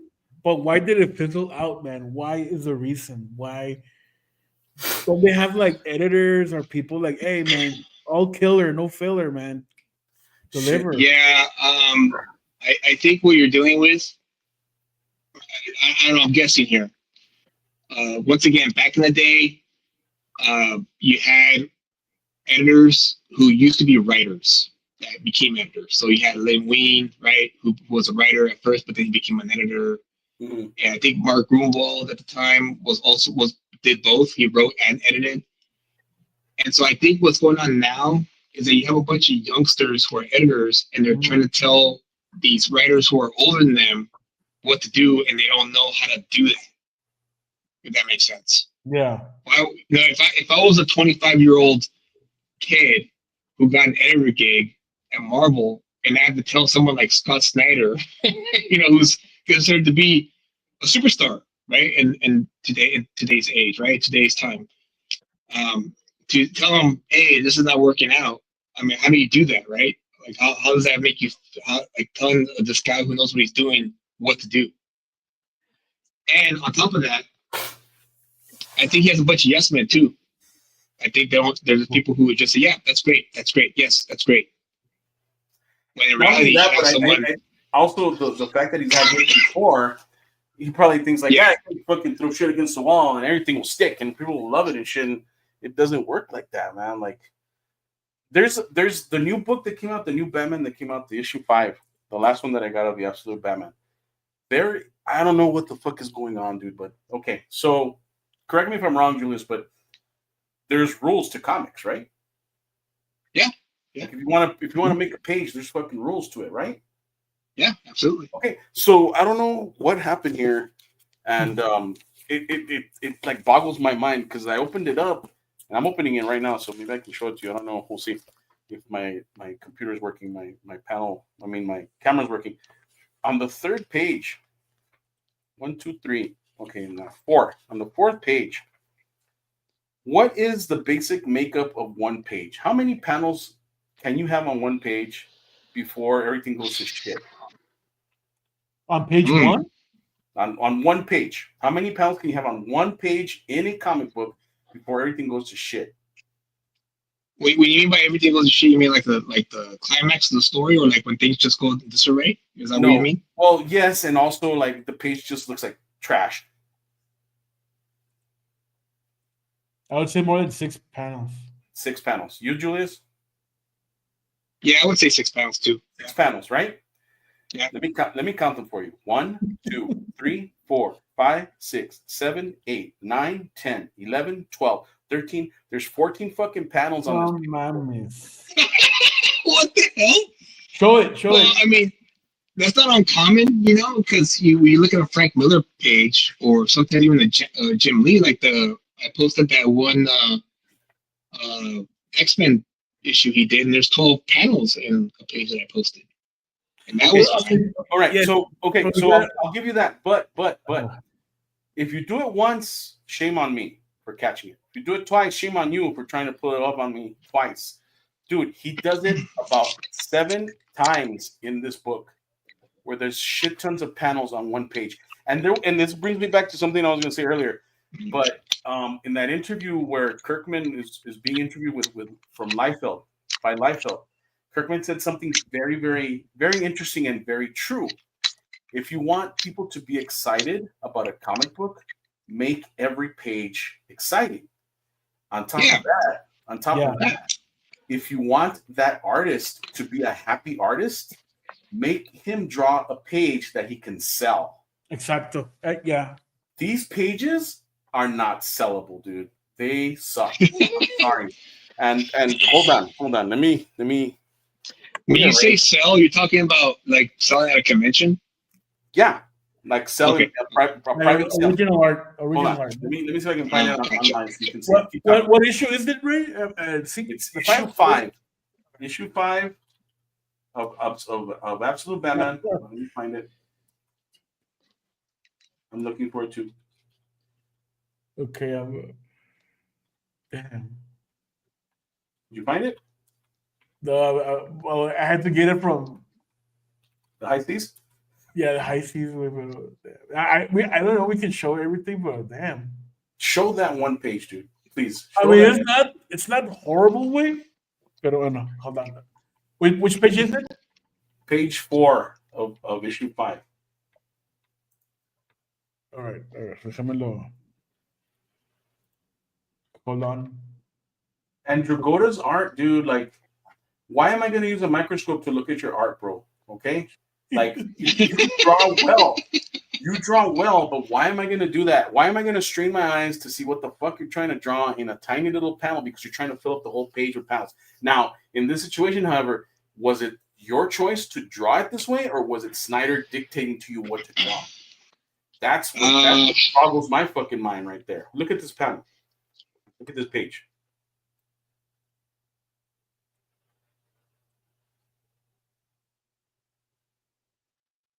It's not that bad, actually. In person, it's worse, honestly, because online you can zoom in here and whatever, but when you look at it in person, a physical copy. Well, zoom in from the top and then work your way down. Only I want to see how it flows. It flows horribly, dude. Look at he has two like he changes. He goes. Well, first he breaks the 180 rule. That's number one. Mm-hmm. Yeah. He should have had the Batman on the third panel there, facing the other way, so you can stay consistent with the positioning of the first panel. I mean, okay, you start here. Okay, your eye moves through here because of the direction, right? Yeah. And then the eye of Batman, you'll go through here, right? Okay, está bien. Then you have this here, this little the butt of the machine gun or whatever. Oh no, the cleaver, no. Mm-hmm. And then you're lost. You're out of the page. The pistols are aiming back up. The pistol that dude's holding is aiming back up.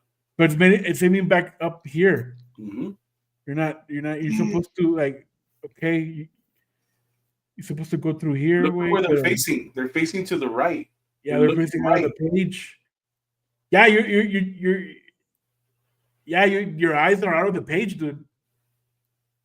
It's all over the place, man. This is the page, dude, already. And this is one of 7 pages where he does this shit. And then aquí qué, güey? You're fucking up the eye movement. So, from here you go through here, but you have to go through here and here. So, your opinion, guys, did he draw this because he wanted to draw it like this, or was this dictated to him? I don't know his artwork. I don't know how he interprets. Yeah, I've seen his work in East versus West when he worked with Jonathan Hickman. Yes, I remember that. And so I think it's. I mean, I don't know how. I guess I don't know the deal is here with Scott Snyder because a lot of the times, depending on the situation, it's either a collaboration where you're both trying things out and you just like screw it, let's go for it, let's try it. Yeah. Or it could be either I'm gonna say Scott Snyder has the final say because he's the guy they hired to take this project on. Yeah. And he's the one dictating to the Grota what to do. And I have a feeling that this is probably what's his face Snyder's suggestions. Dude, and as a comic book writer, as an established comic book writer, that's a fucking no right there, man. Like I can't. Check it out. See, I'm not against this kind of stuff because if you do it, like I have a bunch of Frank Miller's Daredevil books, and let me tell you, man, there's some pages in there where every other page is like 10 panels, 11, 12 panels. But it works because Frank Miller is able to, he knows how to work it. Yeah, that's Frank Miller. Yeah, but I guess my point is that it doesn't matter. There should be no like it's got to be no more than 6 panels or 7 panels or that kind of thing. I always say, yeah, this is a creative choice. It didn't work. Okay, that's what happened here. Also, at the same time, from what I said earlier, would you buy this page if you had the money? No, I wouldn't. No, I wouldn't. Why?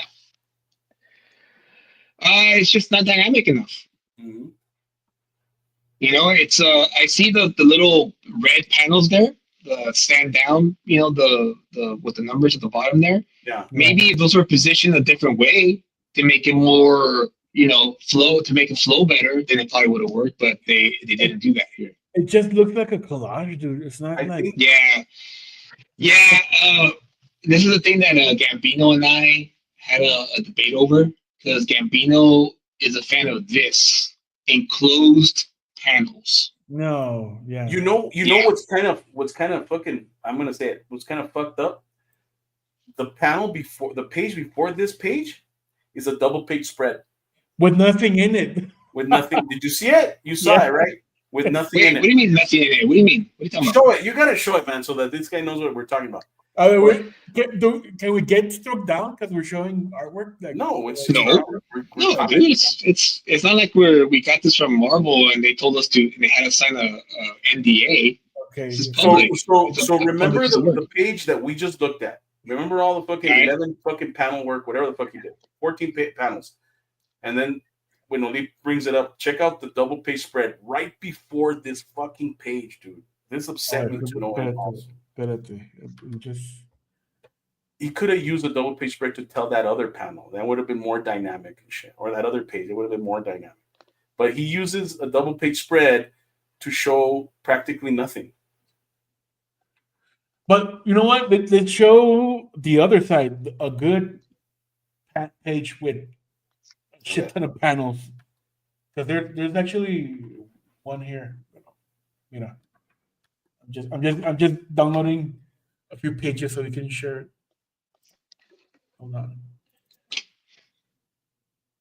Hold on a sec. We're holding on. In the meantime, remember, Global Comics right now is carrying issue 4 of the Kryptonos, that Chupacabra issue. The cartel shop. Yes, there you go. Look at that. That's a double page spread.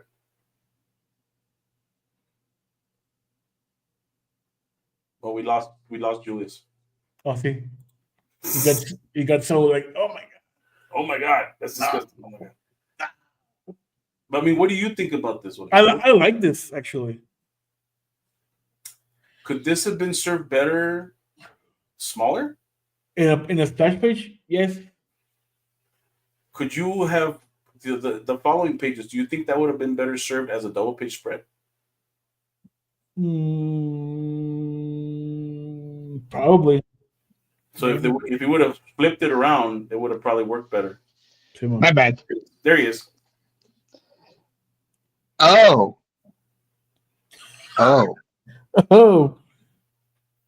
Yeah. Oh yeah. Wow. Thank you, Jay. Nice. Good job. I'm glad you got it. How many times have we seen this? Muchos. A lot. Muchas, senor. Yeah. All right. Yeah, I can see that. I can see how this would be kind of like This is wasteful. this is a splash page at most. Yeah, for sure.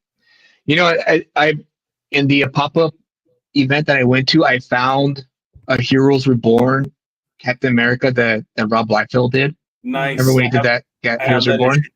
I have it right there. I'm looking at it right now.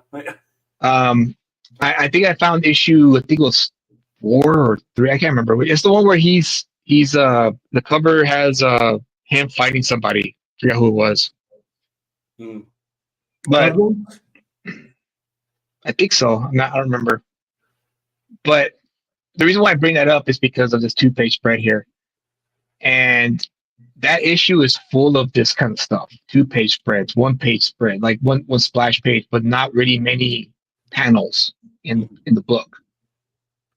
And it's kind of like, why waste a book like this when you could develop a great story instead of just giving me like this kind of stuff? And it's cool. I mean, the image is great, but you're right. Only this is a splash page at most. Mm-hmm. Because it's kind of like, yeah, we've seen this already. Like his parents died. Well, in this instance, it was his dad. But it's kind of like, can we do something else? I kind of feel the same way with the homage covers. I'm getting tired of seeing the homage covers, to be honest with you. Yeah. Yes. Like, all right, guys, enough already. Can't you come up with your own cool covers that are iconic in their own way? But I guess not. Jay Deadite I can hear a new hope. Yes, say. That's crazy, dude. Wow, I didn't know it was that bad. So if you jumped off, then good for you, man, because I don't think it's gonna get any better. Yeah, I jumped off mainly because of cost. I started to get back on buying comics, and I was like, holy crap, dude, I can't afford this. This See, isn't. this one makes more sense because it's not all over the place. And how many pounds is that one? It's 1, 2, 3, 4, 5, 6, 11, 7, 8, 9, 10, 11. 11. Yeah. That's more within the confines of how many panels you can have on a page and shit, but it makes more sense because I mean, shit, you can follow the story. Yeah, you can. Yeah, this is better. And yeah, you see how zoom in only. Batman in that second panel is facing to our left, and then that panel next to him, he's still facing. And then there's Gordon, no, not Gordon. Who's that is? The sniper. Alfred. He's pointing to this panel, and then the other sniper pointing to this panel. Yeah, aquí pues maybe the leg. They're looking down. They're looking. Yeah, acá. Yeah, takes you out of the page. So the flow is a bit better here. This is a cool shot, though. I like it. I like this helicopter shot. Yeah, I like the coloring. It's pretty cool. Who's coloring this book? I forgot. I put it away already. I threw it in the trash already. I threw it in the trash already. And you know what? I'm going to say this much. The issue before this, great storytelling.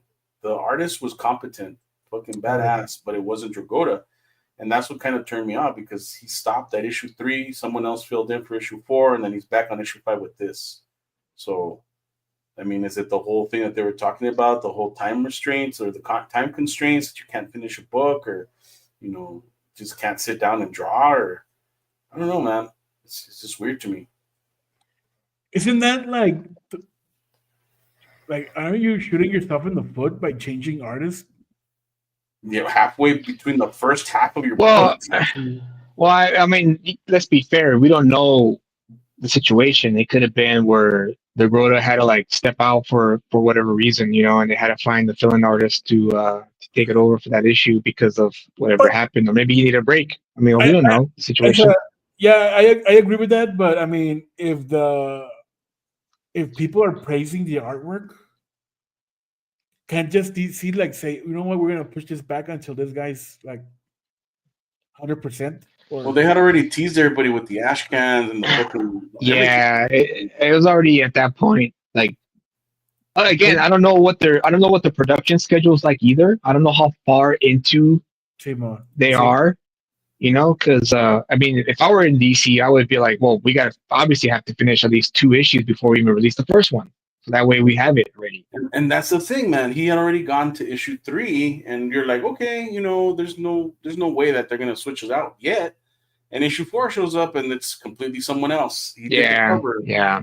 And that's another question that how far is he into the books that he has to stop at issue 4 and shit. That's why I insist on comics now being like only events and trades, because easily they could have just told this guy, you know what, we have scripts for 5 chapters, yeah, draw them all, man, and we'll just release the fucking big book, yeah, and hype it to the skies. I mean, I agree with you on that one. Why does this keep happening? Oh, we need a backup artist, and he's not feeling good, or I could expect a backup artist, dude. Like, I know there's backup artists because you get to a certain point where you're like, fuck, I need a break. But that's usually like issue 7 or 8 or something. This guy did an issue 4. Like, yeah, fuck, dude. Like, what the fuck? Is it an ongoing series or is it miniseries? It's 12 issues. Wait. No, it's an ongoing issue. It's an ongoing, but they're doing the first story arc, from what I heard. Okay, but at least like wait until the first story arc is done, dude. Or I mean, if there was an emergency, I understand. You gotta take care of it, no? Yeah. That's why I'm guessing that's what happened, because it just, you're right. It's weird that only one villain issue and then the rest is all Victor Groda. It's kind of weird. So I'm assuming that's probably what happened, which happens from time to time. Yeah. But again, this adds to the whole aspect of like fizzling out. You start strong and you start fizzling out for whatever reasons, because maybe you didn't write a strong enough story, or like what Ray just showed us, it's kind of a chore to read because there's so many panels in one page, and that's it's unfortunate, because Absolute Batman was like the book that kind of got people back to comics and also excited for comics again, because of the 400,000 number, or not even 400,000, but close to the 400,000 number. Mm-hmm. So that's unfortunate that happened. That happened with the issue 3. Issue 3, right? That had the fill-in artist, or 4? Issue 4 had the fill-in artist. Oh, issue 4, yeah. So yeah, that's unfortunate. So. Oh well, it happens. Yes, I have read Ultimate Wolverine. Waiting for issue 2. Actually, I read issue 1. I don't know if you picked it up or not, Julius. No, that's the one I didn't want to read. It's interesting. It's interesting. it's Wolverine, but he's the Winter Soldier. Basically, is what it is. That's why I didn't pick it up. Okay. That's the reason why I didn't pick it up. Because of that. I like the first issue because he fucking muralizes like everybody and shit, man. He's just fucking killing them, which was cool. But I don't know how they're gonna play it up now or what they're doing and shit. So I'm waiting for the next issue to see what happens. But that's about it. That's basically what the first issue is about. Just I'm gonna go show up and kill everybody. All right, cool. Cool. ¿Qué más? Cool. Julian, cool. Cool. Good for you. No, I'm just because it's like that's another trope I'm getting tired of. It's like, Wolverine, but he kills a bunch of people. It's like, okay, all right. Capullo did it also. Yeah, but not very well, huh? Did Capullo finish his run? I think so. Yeah. I think he's looking for a backup artist. No shit, huh? Oh, I keep seeing him post updates on the artwork of that Wolverine book, so I'm assuming, yeah. I haven't heard anything about the next issue. I mean, the last issue was what, 4 or 5 or some shit. Okay. Another thing, dude. Why don't they keep the hype going? Also, the publisher, Marvel or DC. Like, oh shit! If issue 3 was badass, wait until issue 4. Like, because everyone cares about number 1s. That's why. Exactly. That's why. Exactamente. And there's no. It goes back to. I don't know if you guys watched that Joe Casey interview with Thinking Critical. I Sí. wanted to You see watched that. I that? haven't had a chance to see it. Okay, Suave, I recommend it. I recommend it. I don't know. Maybe I did mention it last time you guys streamed or not. I can't remember. Yeah, it was in Um, the DMs. It was in the DMs. Yeah, I was in the DMs. Oh, the DMs. Okay. It's been a year since we last streamed. Yeah. he brought up a good point about the modern time of comics, and he said there's no centralization anymore. So he mentioned if you're a new reader and you picked up your first comic book and you enjoyed it and you want more, there's no longer a comic book journal, or was it not? Was it called comic book journal? What was it called? Wizard? What? Wizard, and there's another publication, another zine that covered the industry. Hero. But wasn't it called Comic Hero. Book Journal or Oh, Comics Journal. Yeah, that one too. Comics Journal? Okay, the Comics Journal. There's no more Comics Journal. There's no more Wizard. There's no more any of that because the websites that are available that cover comics, they're all over the place. Yay. Yes. Because you have writers that have their preferences and they praise, they're going to praise what they like. But even though, and that's great, but that misleads people, right? Because if you praise a shitty book, you're going to eventually convince someone to buy a shitty book when it's shitty. So I think that's another factor why they don't do that. Like you said, continue the hype. Oh, issue 3 is going to be amazing. It's because there's no centralization. There's no PR. Where do we go for PR? CBR? I mean, CBR is probably the only trusted one for quote unquote mainstream. But even they're shifting to like video games and movies now because of that's what gets the clicks for their website. So yeah, man, it sucks. But honestly, from what I've seen, dude, so far, issue 3 and 4 they're not worth a damn in terms of like delivery of a story. Yeah, I was very disappointed with issue 3. Issue 4 just like threw me for a loop, and I said, "Fuck it, let me try issue 5. Maybe it'll right the ship." But once I got in there, I was like, "No, this is not gonna work. We're gonna have to break up." Yeah, I don't know, man. It's a weird time still. There is a shift going on. I think the pendulum is swinging back to more quality, but it's going to be a while before something catches fire again. Something has to catch fire. There has to be buzz in the middle of a storyline. Yeah. That's what has to happen. Like New Gods. New Gods started the buzz because after the second issue, people were like, dude, this book is good. Like it's surprisingly really freaking good in every avenue. The writing, the art, everything, the whole package. So that you need more of that, and that's because of word of mouth. Honestly, word of mouth. The only reason why I knew about New Gods is because of that guy Ty on Twitter.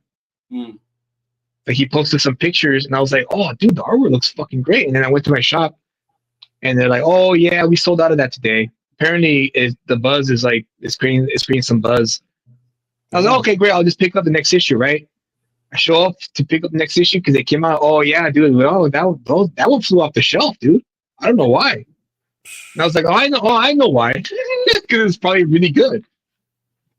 So I guess that's what I have to take, man. Word of mouth, dude. That's the only way now. And that's sad, man, because before, you could go to any different publication and they tell you like, hey, this is good. No, this sucks or whatever. And then you go find out for yourself, go and check it out. And yeah, exactly. But now, like you're saying, these sites lean more towards an artist that they're favorable for. So it's hard. It's difficult. You can't carry around all that with you. Yeah, it's hard to find good, objective reviewers of comic books. Sí, porque Wizard was like known to just promote those projects that they loved and they got paid for, no? And usually Wizard would promote crap, way también. Oh yeah. Yeah, I think towards the end they did. Yeah. There was a while there in the middle where they actually were like pretty fair. What I liked the most about Wizard was that they gave you history of the lore. So they would have like the top 10 most sad moments and storylines, right? And then they would list down the moments and then list the name of the book and the issue. And then now you wanted to go get it because they hype, entry number 9 was like sounded like a cool moment. You know what I mean? The issue that they hyped up and they did a feature was the Superman issue. The what's funny about the yeah. What's so funny about Comic 775? Timo, that's where I read it and we go, oh shit, I'm gonna look for this one. Exactly. Yeah. And it was legit. It was actually legit good issue. It was a good recommendation. Yeah, exactly. Yeah. And nowadays it's just promoting just because you're a fan, you're just a fanboy, and that's cool. But it disrupts the authentic discovery of quality work, in my opinion. Hey. Which is why I always, when we do Is It Worth the Pickup on my show, it's always like we have to remind everyone every time, like, we're here to provide an in-depth analysis as to why this book works or why it doesn't work. Simon. So hopefully, my channel will start to gain some traction. That's what I want to do for Is It Worth the Pickup, is to just strictly, legitimately say this is good or this is bad. Did you guys send out your resumes to that website where they were? I reached out to them. Oh, you did? I did, yeah. And they want you to work for free. And I was like, nope, not for me. So oh, really? I didn't do it. Yeah. Damn. So I was like, no, I'm not going to do this. Yeah, I was like, no, fool. No. I'm not doing that. They're like, oh, we don't pay out. We're looking for people who are passionate about comics. Oh, okay, so you just want slaves. Okay, you want people who work for free. Cool. Got it. Eso no funciona. That doesn't work. No, yeah. No, I need some kind of compensation for my time. I don't have much to give away no more. Yeah. What are the new projects? I just got here like 20 minutes ago. Huh? You weren't here when we were talking about the what's it called? Abyss. The Abyss Between Stars. The Abyss Between Stars, yeah. So Abyss Between Stars, Jay Deadite is the new book that we're putting out, hopefully very soon. It's pretty much Stand By Me meets Skinwalkers, meets cosmic horror, like Stand By Me with Lovecraft in it. Coming of age story set against the 1990s, and it's going to be about 5 friends trying to figure out what the fuck is going on and monsters. How about that? Is that a good pitch right there? It'll work. It'll work. All right, cool. I got to get my pitch down. Come on, get your pitch down. Yeah. So I reached out to Samedi. Let's see if he has me on the show. He's gonna have a show in April talking about stuff. So we'll very good. Hopefully so. They're on Comic Tropes too, man. They did a fucking I got there too late, man. Like an 8-hour promo stream, dude. Did you see that? Dude, I saw that. That was crazy. It was cool though. Yeah. Did you see that, Julius? I heard of it, and I didn't catch it until like the day after it happened. I was like, "Oh, dude, good on you, man! Finally giving back to the community." Yeah. Because I like his channel. I think his channel is very, very good, and I like his deep research into things regarding comics and storylines and all that stuff. And it's really like I'm happy for his success, and I'm happy that he did this to get people a shot to like promote on his channel that's pretty large. I don't know how large it is, but apparently it's pretty big. So good on him. Yeah, and I was watching the stream, and he was getting a lot of people a lot of new people, because I mean, usually when there's shows about comic books, you kind of see, oh, okay, I see this guy over here. And this guy right. Oh, it's a whole new audience, dude, and that's what we need right now. Mm-hmm. Like, we expose our projects to a whole different audience. So hopefully we can get that. Just keep doing the legwork, keep doing the work. I mean, Ray, you're the promoter here, man. Get That's to it. well, yeah, that's what it's turning into, man. We got to promote our books. We got to get out there and start showing off what we got because Can no you- one else is gonna do it for us. Let Javi create, draw, and you do the promotion. Javi's watching the Oscars, man. You need to take a break, man. Come on, man. Comics are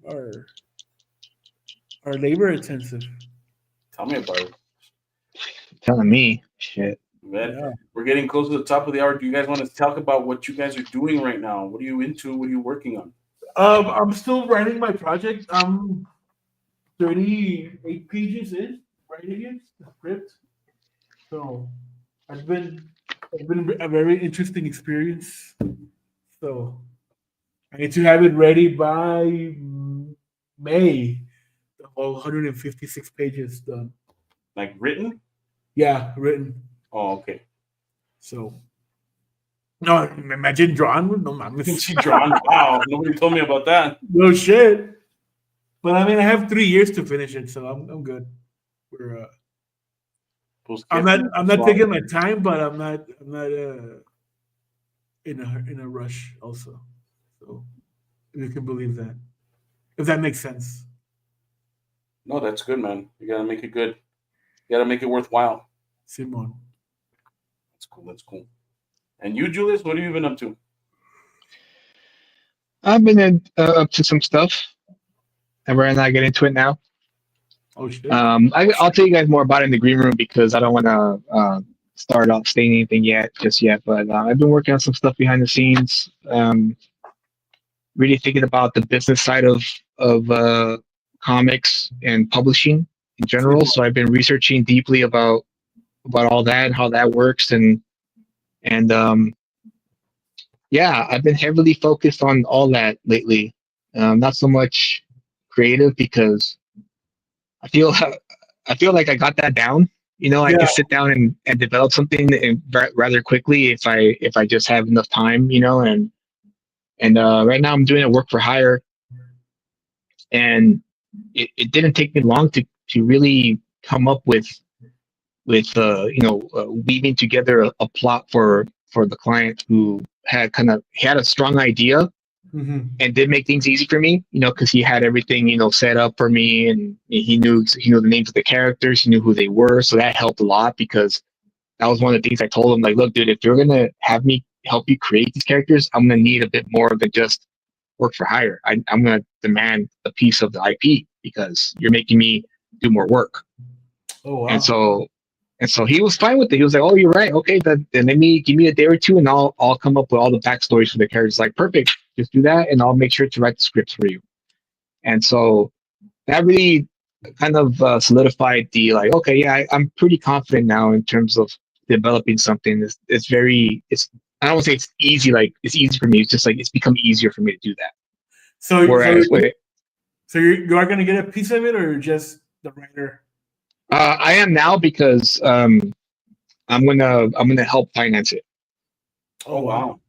So we negotiated a deal. We came up with a pretty good deal, and it's been this particular work for hire situation has been like a great experience because, like I said, most clients that I've worked with in the past have no idea what the fuck they're doing, and they expect me to figure it out for them. And I had to remind them, I cannot do that for you because you didn't hire me for that. You hired me to help you write the scripts. So if you're going to have me develop your characters and your backstory, we have to change the working relationship. Now I'm a co-creator if I'm going to do that. Mm-hmm. And they don't, and I get it because, you know, they're young, they're starting out. And so I have to like school them. I have to like, hey guy, look, dude, I appreciate that you want me to help you develop this, but I have to remind you, man, like legally, I could claim a piece of this IP if I help you develop the name of the characters, their backgrounds, their backstories, all that stuff. And they always back off and they always ghost me after that. So it's fine, you know, but this client has been really has been really, really good. And also it's given me time to really think deeply about the business side of things, because I think that's going to be the next step for me going forward is what am I selling? Who am I selling it to? how I'm going to sell it, and how am I going to funnel the revenue that I'm going to try to generate back into producing, more books or more projects, and then starting this machine, this proverbial machine that's going to work itself, as opposed to me having to pay out of pocket every time. So that's what I'm trying to figure out. I'm trying to figure all that logistic stuff in the business side of things. But once I'm ready to unveil it, I'll announce it. But I'll tell you guys in the green room. But right now, it's still in the pre-production phases of all that stuff. So look forward to it. I look forward to it. That's something interesting that you just said, that you need to, like, the creative part. That's easy for us, dude. But you need to like have, okay, you're working. You're gonna work on this product, like invest a year of it or 6 months of your life. But you gotta have like all your ducks in a row, no? Like, okay, where are you gonna sell it? Where are you gonna sell it to? Are you gonna distribute this? Are you gonna what? No, not just, I'm gonna work on this and I'll see what happens afterwards. No way. Yeah, no, that was me in 2018. But now in 2025, I seen, the outcome. I've been in the game long enough now to see the outcome of, like, not just my own experiences, but other people's experiences as to how they approached crowdfunding, how they approached their own product and their own brand, and also the different approaches that we see every day on X, on YouTube, right? And seeing, okay, what they're doing right and what they're doing wrong, and filtering out the stuff that you can see it's not working, and keeping the stuff that's working. And now I could cultivate that on my end, so that way when I'm ready to get to launch whatever I'm launching, it's gonna, hopefully it'll be smooth, but obviously it's not gonna be smooth, because that's impossible. Hopefully the bumps in the road are not as high or as many. It'll be manageable. So it'll be manageable. Exactly right. So yeah, that's what I'm working on right now. And I think I have a pretty good solid approach so far. It's just a matter of getting everything else in order. Perfect, man. That was good. You too, Ray? Answer this first before we leave. Yes. Is the abyss between the stars in the same universe as Kryptonals? Yes. If so, will it also have creepypasta characters? Yes. Okay, we will answer those. That's the answer for that question right there. So stay tuned, Jay Deadeye. You might be surprised as to who shows up in the story. But is Jay new? I haven't seen Jay before. He's been around. Yeah, he's been around. Okay, I never see him chat. I never seen him join the chat before. Okay, cool. Welcome, Jay. He's joined the chat a few times in the past. It's been a minute, but now he's back, so that's cool. Yeah. But the same thing, man. Same thing goes for me. I've been working on this, on the Abyss. Still working on the novel, on the novella, because we found out it wasn't a novel. Yeah, novella. Really quickly, when do you guys believe the physical release of issue 5 for Cryptos will be released? No rush. I'm just curious. Híjole. That's the $1 million question right now. Yep. That is the $1 million question. Honestly, Jay, I don't think it's going to be available. I mean, things can happen, right? I mean, another publisher comes over. Well, if we get those $5,000 Doji checks, no way.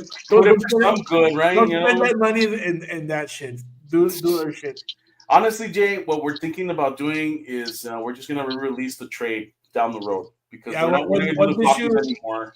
Once the double issue 6 is done, we'll figure out a way to print them and just have the whole shebang. Because double issue 6, man. Samari equals Samari. Yeah, and that's Julius it, man. What we're talking about, so. Yeah, no more floppies, man. No more floppies, bro. Sorry. I mean, well, the Abyss is gonna be a floppy probably, but yeah, we'll see what happens with that one, because we gotta pay Javi. I need to finish my collection. Damn it. Yes, we understand that, Jay. Don't worry. We'll get to it. We'll get to it. In the meantime, the other book will keep you satisfied, at least for a little while. But yeah, that's pretty much it. I've been working on novella. Been working on the Abyss. Finishing up what we have to finish up with the Kryptonauts. and just setting everything up in order, because everything's going to lead into something else, kind of like what we're figuring. So the Abyss is going to lead into something else, which is going to lead into something else, which is going to lead into the Criminals Volume 2. So just keep an eye out. Keep an eye out, and we'll keep you informed. We're going to be hitting more of the streams of different people just to promote our book, promote ourselves, promote the stories that we're doing. No drama, just fucking work to entertain you, especially during these trying times, because we need something to escape all the madness that's going on right now. But yeah, just keep posted. We'll keep you posted. Stay tuned to 6x6 Comics, and you'll enjoy the ride. I can tell you that right now. All right, man. So with that, say good night. And with that, we will say good night. Julius, where can we find you? You can always find me on X at the Elusive Comic, and Instagram Elusive PRD, and on YouTube at the same handle, Elusive Comic. And where every Friday I live stream and talk about the latest topics in comics and pop culture.